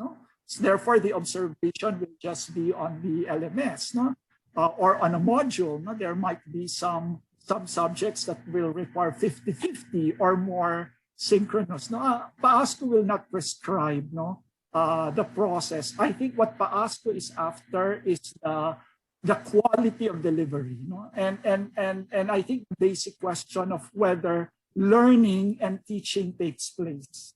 I think that's the basic question that the accreditors have to establish, for them to grant or not grant or defer accreditation in relation to teaching learning. From Ms. Marites, her school is scheduled for a formal visit of their junior high school, but we also included the preliminary visit of our senior high school. Shall we wait for a consultant to be assigned to guide us in our preparations for the senior high school preliminary visit? Our recommendation for preliminary surveys is for schools to use the new instrument already, the standards-based instrument already, because that will be simpler. If they go through that in the preliminary survey, then they will not have to shift when they proceed to the formal survey. However, if in the case of this school, their preliminary survey of the senior high school is already scheduled in August, or September, then it may not be practical to use another instrument. However, we will still ask the school to request for a consultant from PAASCU. See, the consultant from PAASCU has the purpose of ensuring that everything is in place. It's actually an assistance that we provide to the school. Okay. There's again a question about a copy of the instrument for classroom virtual observation. I think it has been answered. It has been given to you already. So please check the email that you received. Mr. Palo, from Catherine Joyce, may I just confirm that there won't be a need for the school to prepare a physical setup for the accreditation, since the visit will be done online. No more physical exhibits, printed copies of documents for display. None. We will not require an exhibit area, nor a submission of hard copies. Okay. Mr. Palo, is there still accreditation for integrated school, K to grade 10? We are catering to all types of programs in basic education. It's just a matter really of explaining to us, no, the coverage, okay, or the subject or object of accreditation, and then this will be forwarded to the appropriate commission, and for them to look into it and then to advise the school on the processes to be undertaken. Dr. Aracion, when we reduced the fees, our system decided not to offer co-curricular programs, student organizations, clubs. How will this affect the student services? These are components of student services, no? And in any school, the student services, clubs, and so on have a particular purpose that that is supportive of the teaching learning process, that is supportive of the formation of the students. Okay, so in making that decision, maybe the school has come up with alternatives so that the objectives of this, no, they were there to begin with because they are very helpful in the formation of a student. So the school must have likely explored alternatives. No? I mean, because they reduced fees, they cannot conduct these particular programs in the same manner as in the past. But I'm sure that they put in place alternatives. So they can just explain the alternatives. Thank you. For Dr. Aracion, this school year, they saw the need to implement instructional coaching as the main structure for supervision, and they saw how effective it was. Will PAASCU require the schools to have subject heads? So this would mean that the instructional coaches are also teachers, not subject heads. Yeah. In every self-survey report, as far as I recall, we are asked to submit the organizational structure of a school, no? PAASCU never imposes a specific organizational structure, okay? And we request the schools to give us an idea of the organizational structure so that we may be able to understand the processes, no, the teaching learning processes, as well as the support programs of the school. So in this light, maybe that can be part of the learning continuity plan. I am sure that the school put in place the learning coaches or the instructional coaches to serve a purpose and to replace some component in the previous organizational structure. So in sum, maybe present the new organizational structure and then include the job definitions of the different positions in the organizational chart. To Dr. Aracion, from SMA Midsayap, our problem is on connectivity, of which there are only few of our students who can participate during synchronous classes. How can it be helped during observation since only few are attending? If throughout the school year that's been the situation, then that means that in all the synchronous classes in the school, only a handful of students or some are able to attend the synchronous classes. Then that means that when PAASCU comes to visit, then that's also the situation that we will see. And that should be fine. No, we don't want to suddenly require the other students to go for the piso internet or something just to be able to attend classes. No, we don't want that. So we will take a look at that. However, because it's largely modular, as I understand from the situation, then we will also have to take a look at the modular components of the process. Mr. Palo, We were initially scheduled for a resurvey visit last 2020, but it did not push through. We have submitted our self-survey report to your office. What will happen to that? Do we need to go through another self-survey for our November 2021 schedule? I suggest that you have a kind of a revisiting activity to ensure that the information that were included in the self-survey will include the initiatives undertaken since the pandemic up to today. No? I think it's important to recalibrate even our evaluation scores, analysis ratings in order to present the current picture of the school. No? Because again, when we look at the follow-up activities, no, and the recommendations of the previous team, the period to be considered will not only be the period before the pandemic, no, it will be up to today. No? Because I think we should understand that quality is a reality of today. No? It's not a reality of the past. No? So when we give, let us say, an accreditation or a re-accreditation status to a school today, we are in a way assuring, no, as an external body, that the quality of the school is present.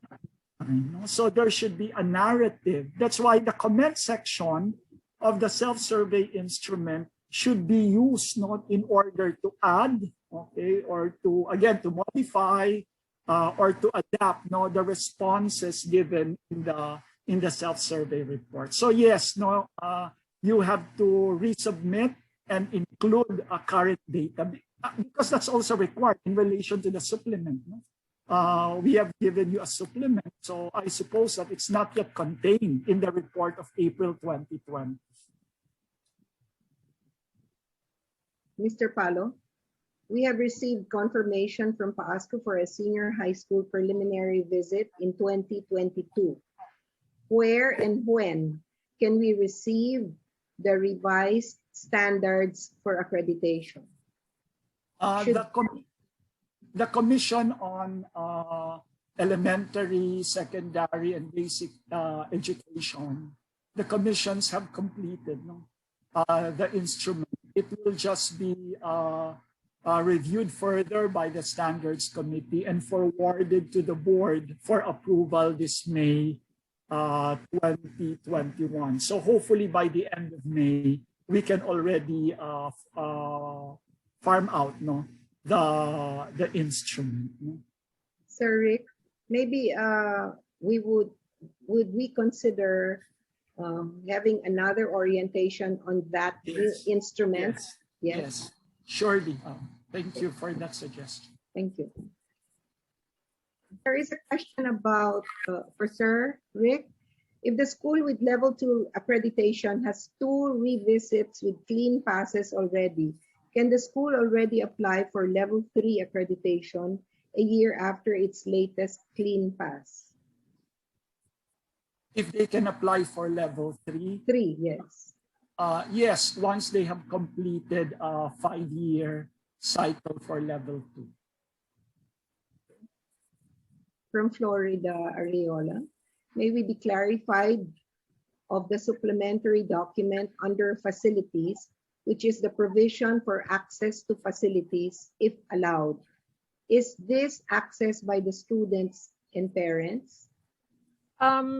It's accessed by anyone, no? Accessed by anyone, and likely the school has specific guidelines that govern access, and that's what the school can describe in the supplementary report.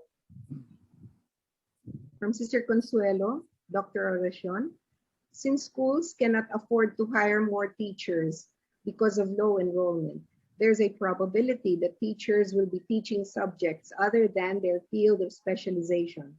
How will this affect the evaluation from the PAASCU team?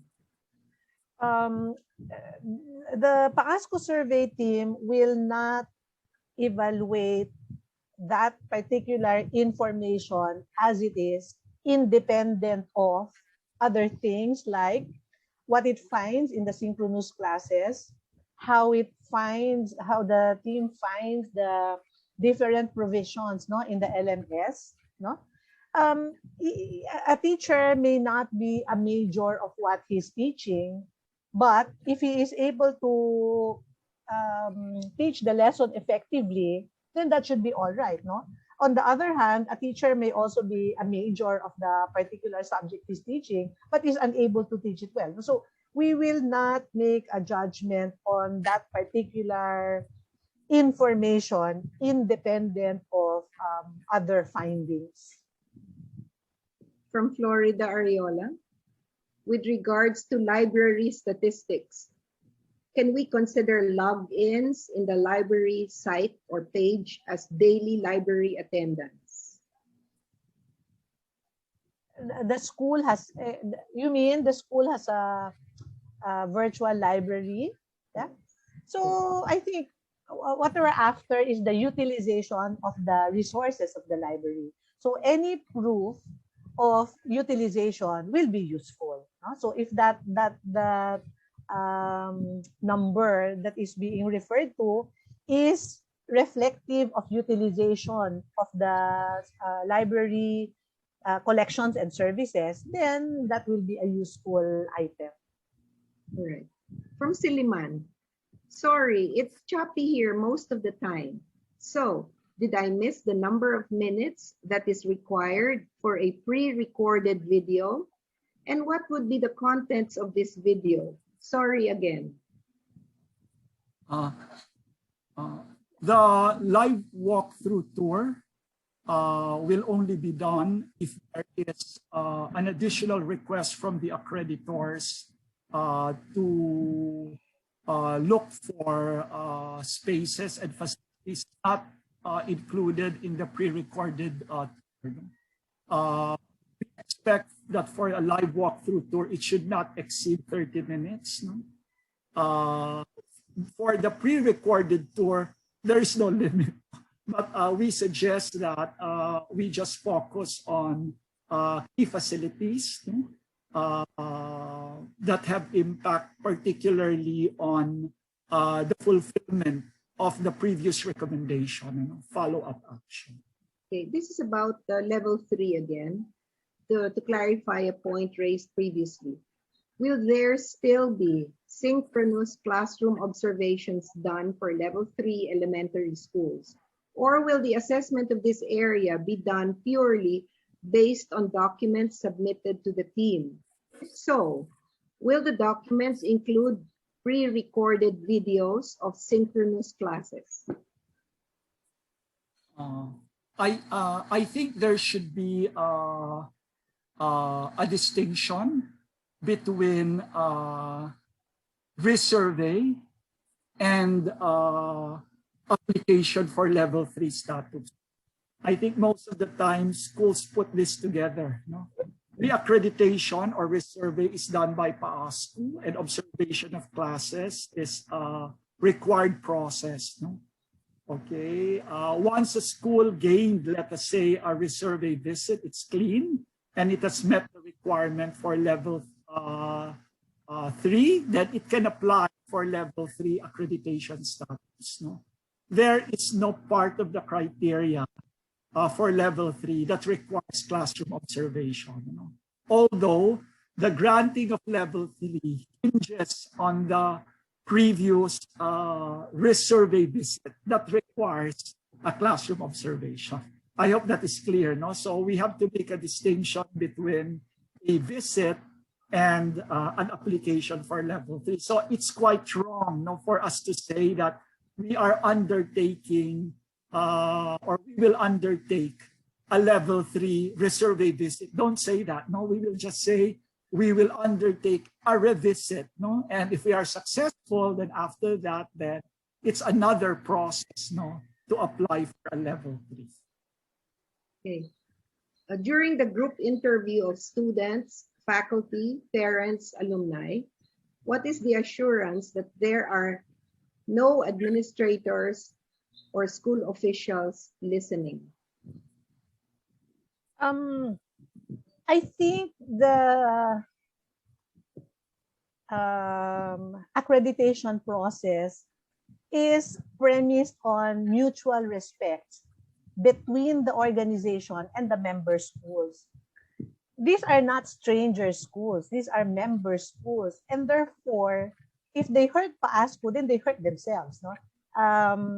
So, I don't think there is any assurance that there will not be any administrator there. But I think the school is also aware of the reason why administrators and supervisors are not allowed in those meetings. No, we want to be able to understand the situation as best as possible. And any form of inhibition on the part of the teachers or students will compromise the quality of the dialogues that will occur. So, yun, I don't think that we can police, no, in a manner that will make the session supervisor or administrator free. But I would like to think that we trust the schools, no, that they will not do that because they will only end up harming themselves. Okay, this has been answered, but I just want to say that LSCA Dennis asks, will there be another orientation like this for schools that chose to be accredited using the new standards-based instrument? Sure, and it was answered already, yes. Yeah. Okay. From John Cabalo. Virtual accreditation is new to everyone. For schools, for students, its preparation and technical aspects, and even for accreditors. Is PAASCU planning an accreditors training on virtual accreditation process in addition to the new standards-based instrument? Yes, in fact, maybe Sir Rick will agree that the basic education group has been quite diligent on this matter. No? We want to make sure that when we go for survey visits, our accreditors are really ready. So in addition to the orientation sessions for accreditors, we have actually laid out a comprehensive training program for our accreditors that will allow them to understand the different components as clearly as possible, as well as to obtain training on the different LMSs. Also, Mel, we will also provide our accreditors training in the use of the new instrument, if ever they will, if ever that instrument is already made available. Even we will provide also orientation on the school and the same. Okay. Dr. Aracion, is there a specific number that we will prepare for the sample lesson plans, sample syllabi, sample report cards, etc.? And maybe another question related to that. Will you require soft copies of sample student works?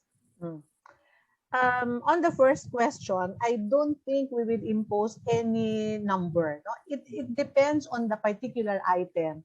For example, the report card, one copy of the report card is sufficient. It's just to have an idea, to make sure that the school has a report card and to have an idea of what goes into the report card.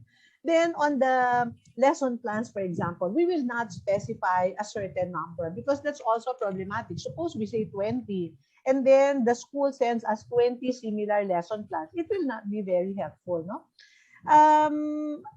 We need samples, so provide us the few samples that would be necessary for us to have a glimpse of the teaching learning process of the school. At the same time, provide the samples that would justify or support whatever you have written in the self-survey report. So for example, you would like to say that technology is very much integrated in your math classes. So provide us the samples that where the teachers are using GeoGebra or whatever other apps, no? No? So it's really dependent on what you want to support as far as the self-survey report is concerned. What's the last question, Ma'am Cynthia? The old soft copies of the student work. Sample student work. Yes, the one that they exhibit also. Okay. In online classes, those student work are also likely online, diba? I mean, the students would have submitted those online. So it would be convenient maybe for the school to drop them onto the Google Drive. For modular classes, maybe that's what they're referring to. You know, the projects that used to be exhibited in the exhibit room. There are also health-related protocols that have to be observed there, di ba? So maybe, I don't know what the students are submitting. Maybe they're submitting photos to their teacher. So the school can just provide us the photos as well. Okay. Our plan for the formal visit is on January of 2022, so next school year. What tool are we going to use? The old tool or the new one? The new instrument will be made mandatory in school year 2023-2024. But if preferred, you can already use the new instrument. So it's up to you. Although, again, as mentioned earlier, for those undertaking preliminary visit, to avoid transition challenges, we are, in a way, already mandating to use the new instrument. I think the advantage of the new instrument is that you are given a lot of space to do a narrative, of your practices, especially describing how you comply with certain standards or criteria. So I think that's the main difference. It's more narrative in character. All right. This is about so you have the option until 2023-2024 when you are required to use the new instrument. Okay. The appendices that were forwarded to them. The Appendix I forwarded is a classroom observation instrument for tertiary and graduate education. Is the tool for senior high school similar to this? For senior high school, Dr. Mel, I think it will be the one for teaching learning, for education will be utilized. So, but I think it was Appendix H. It seems that she's asking, the question is that the tool for tertiary and graduate education, can it be, is it similar to the senior high school instrument? I think, I'm not sure, but I think it's Appendix H.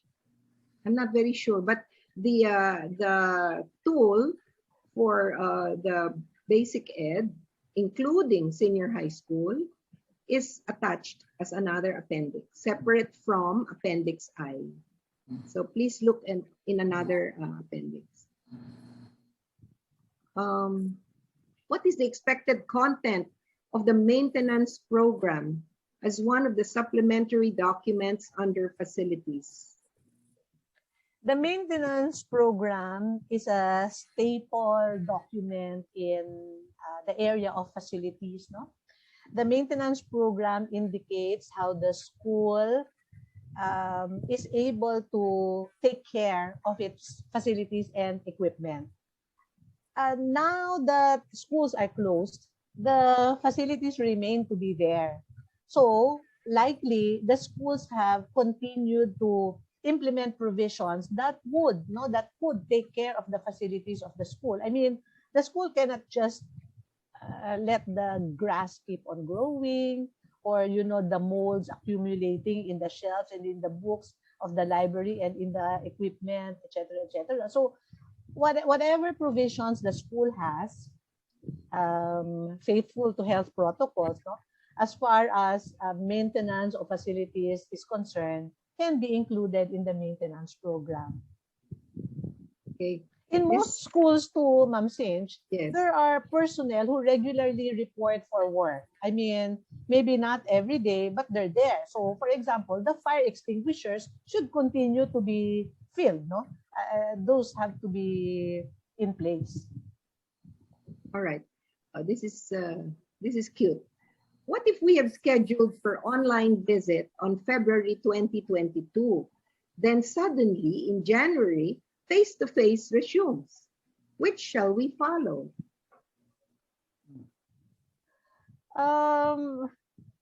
I think, wait, February 22, and then suddenly in January, there's a rule that it's face-to-face na, di ba? Yes.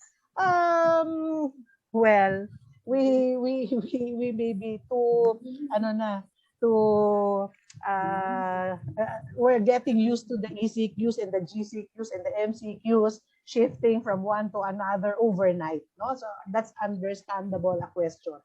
Okay, but if I were to respond to that question, I think we can do any.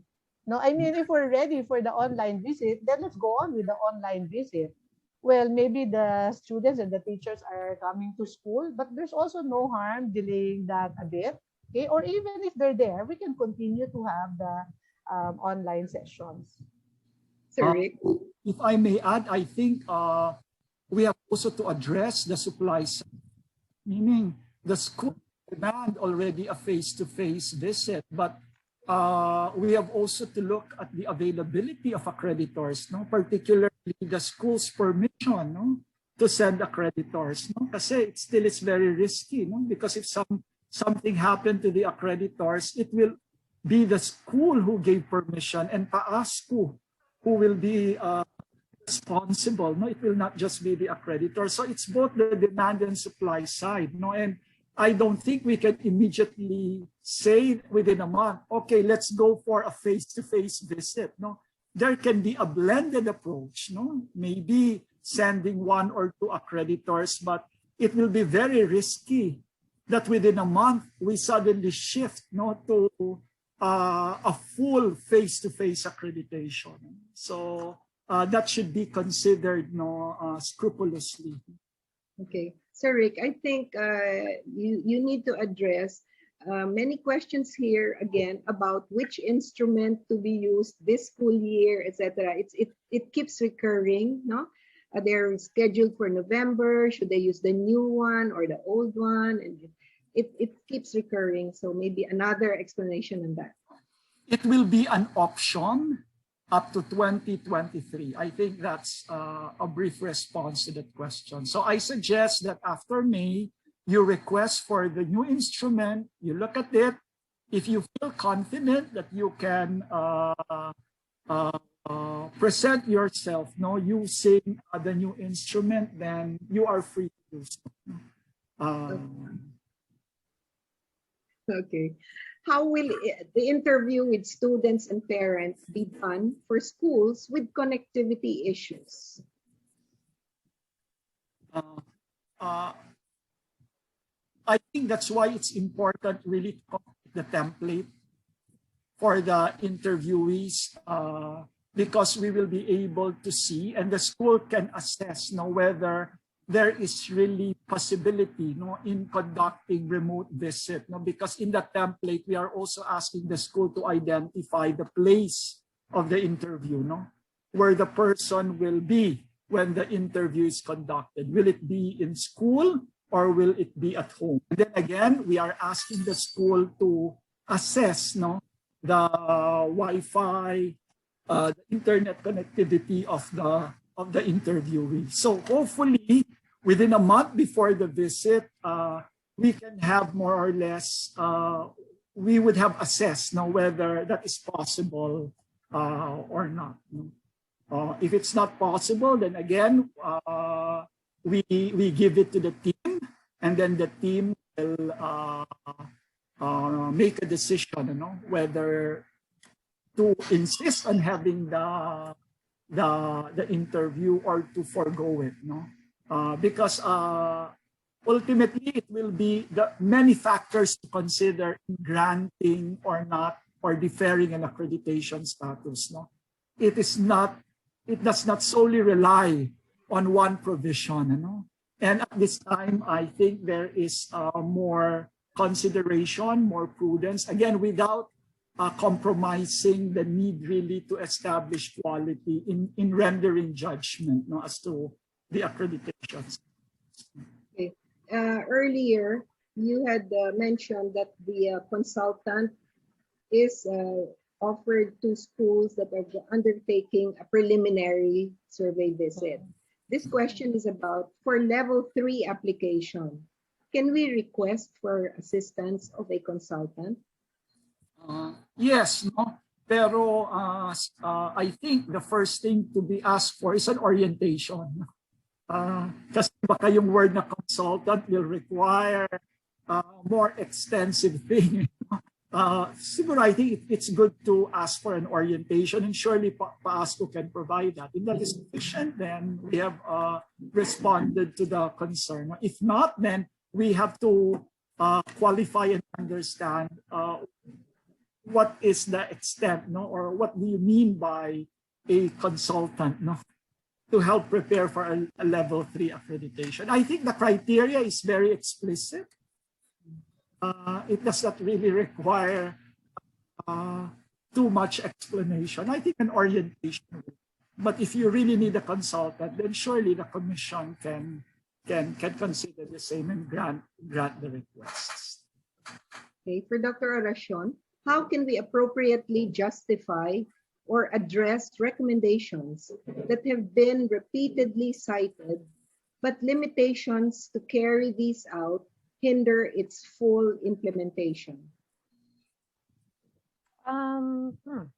If the limitations are referring to difficulties caused by the pandemic, personally, I don't think that it should be a deterrent, no? Because I would like to think that the pandemic did not impede, no, teaching learning processes.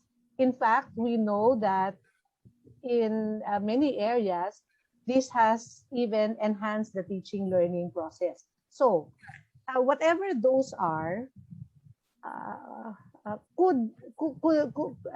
I mean, there can be alternatives now to the implementation of those. No, I don't know specifically what those are. But for example, if it's like the enhancement of the students' critical thinking skills through activities that promote higher order thinking, something like that.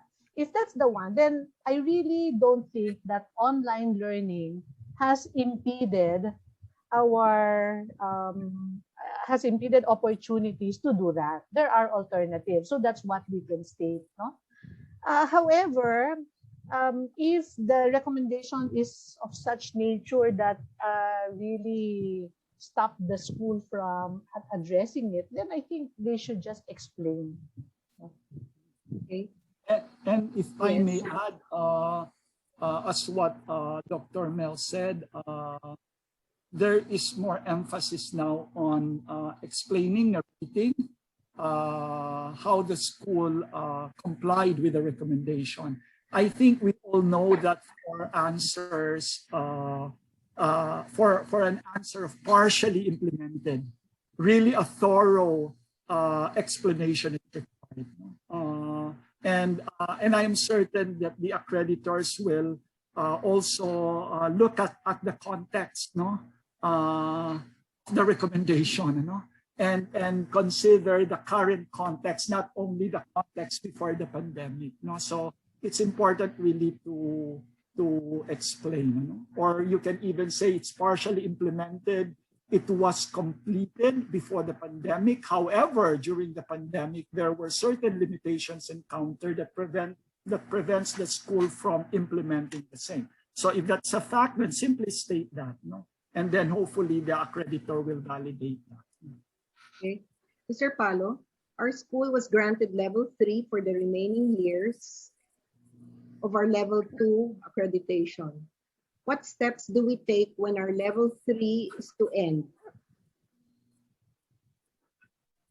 Again, we have to make a distinction between level 3 and resurvey, no? The accreditation status that arises from the resurvey has a limit, no? In terms of the accreditation period, let us say 5 years, no? But for level 3, it does not have a limit, no?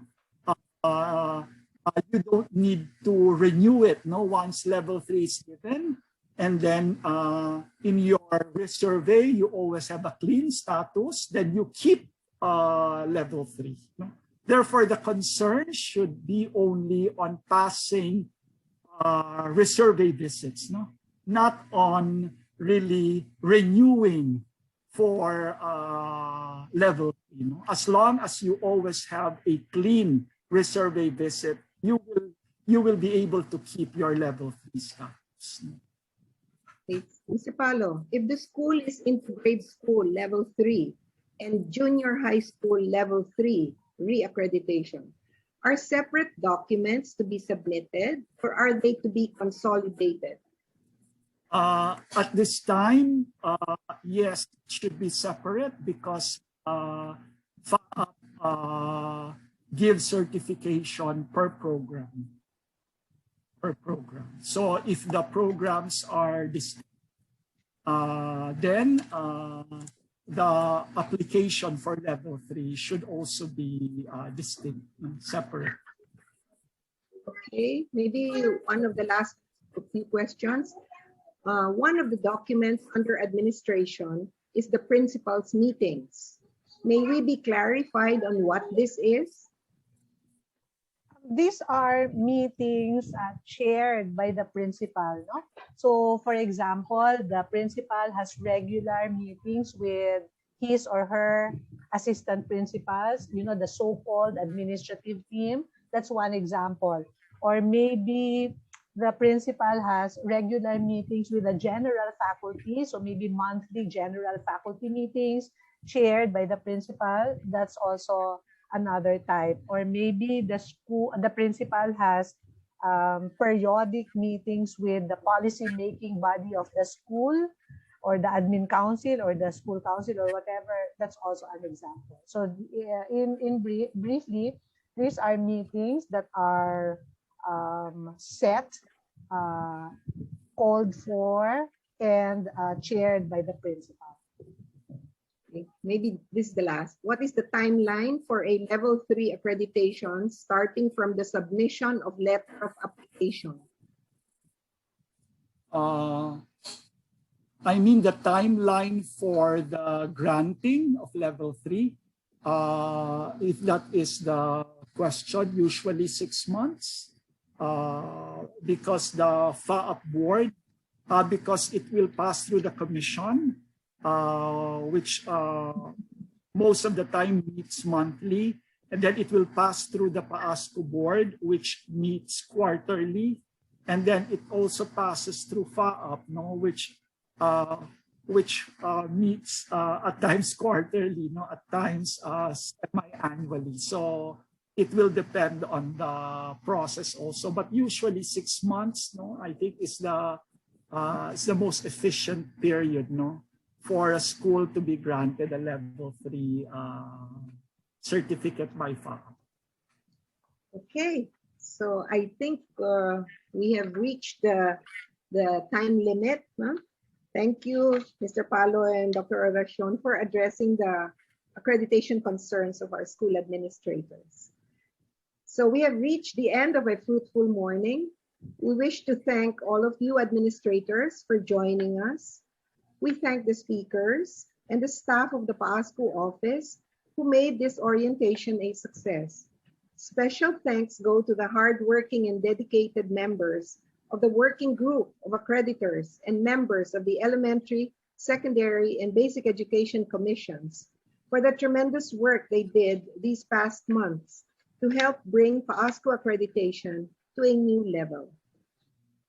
So after the closing prayer, may I request all of you to turn on your Zoom video for the group photos and give your happiest smiles.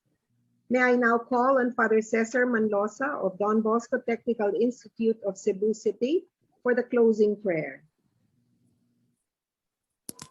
May I invite everyone to follow in our prayer. In the name of the Father, and of the Son, and of the Holy Spirit. Amen. Heavenly Father, as we come to the end of this orientation on virtual program accreditation, we thank you for the presence of everyone here and for what we have accomplished today. May the matters discussed serve as a catalyst to move us forward and cause us to advance and see growth in all areas of our lives. Continue to guide us to advance and see growth in all areas of our lives, to guide us and to bless all our efforts, as our intention is directed towards the transformation of the different school communities, even during this time of great crisis. Protect us always and all the members of our family. Keep us safe and healthy, that we may be able to carry out this mission of helping one another. We ask you this through the same Christ our Lord. Amen. Mary, help of Christians, pray for us. In the name of the Father, and of the Son, and of the Holy Spirit. Amen. Thank you, Father Cesar. So now we shall please turn on your video cameras. Yes. Okay, and just wait for a few minutes, because we have 7 groups to shoot. Okay, give your nicest smiles. Okay, pa-start na po ako na. 1, 2, 3. Next po. 2, 1, 2.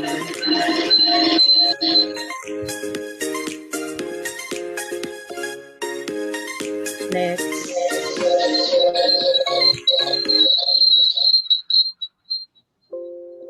Next.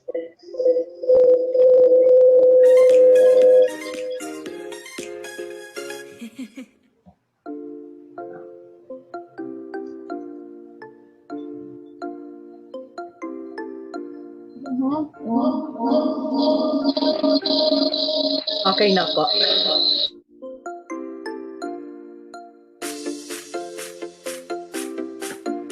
Thank you.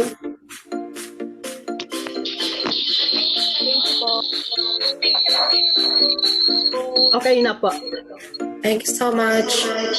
Thank you. Thank you so much. Thank you. Thank you. Thank you.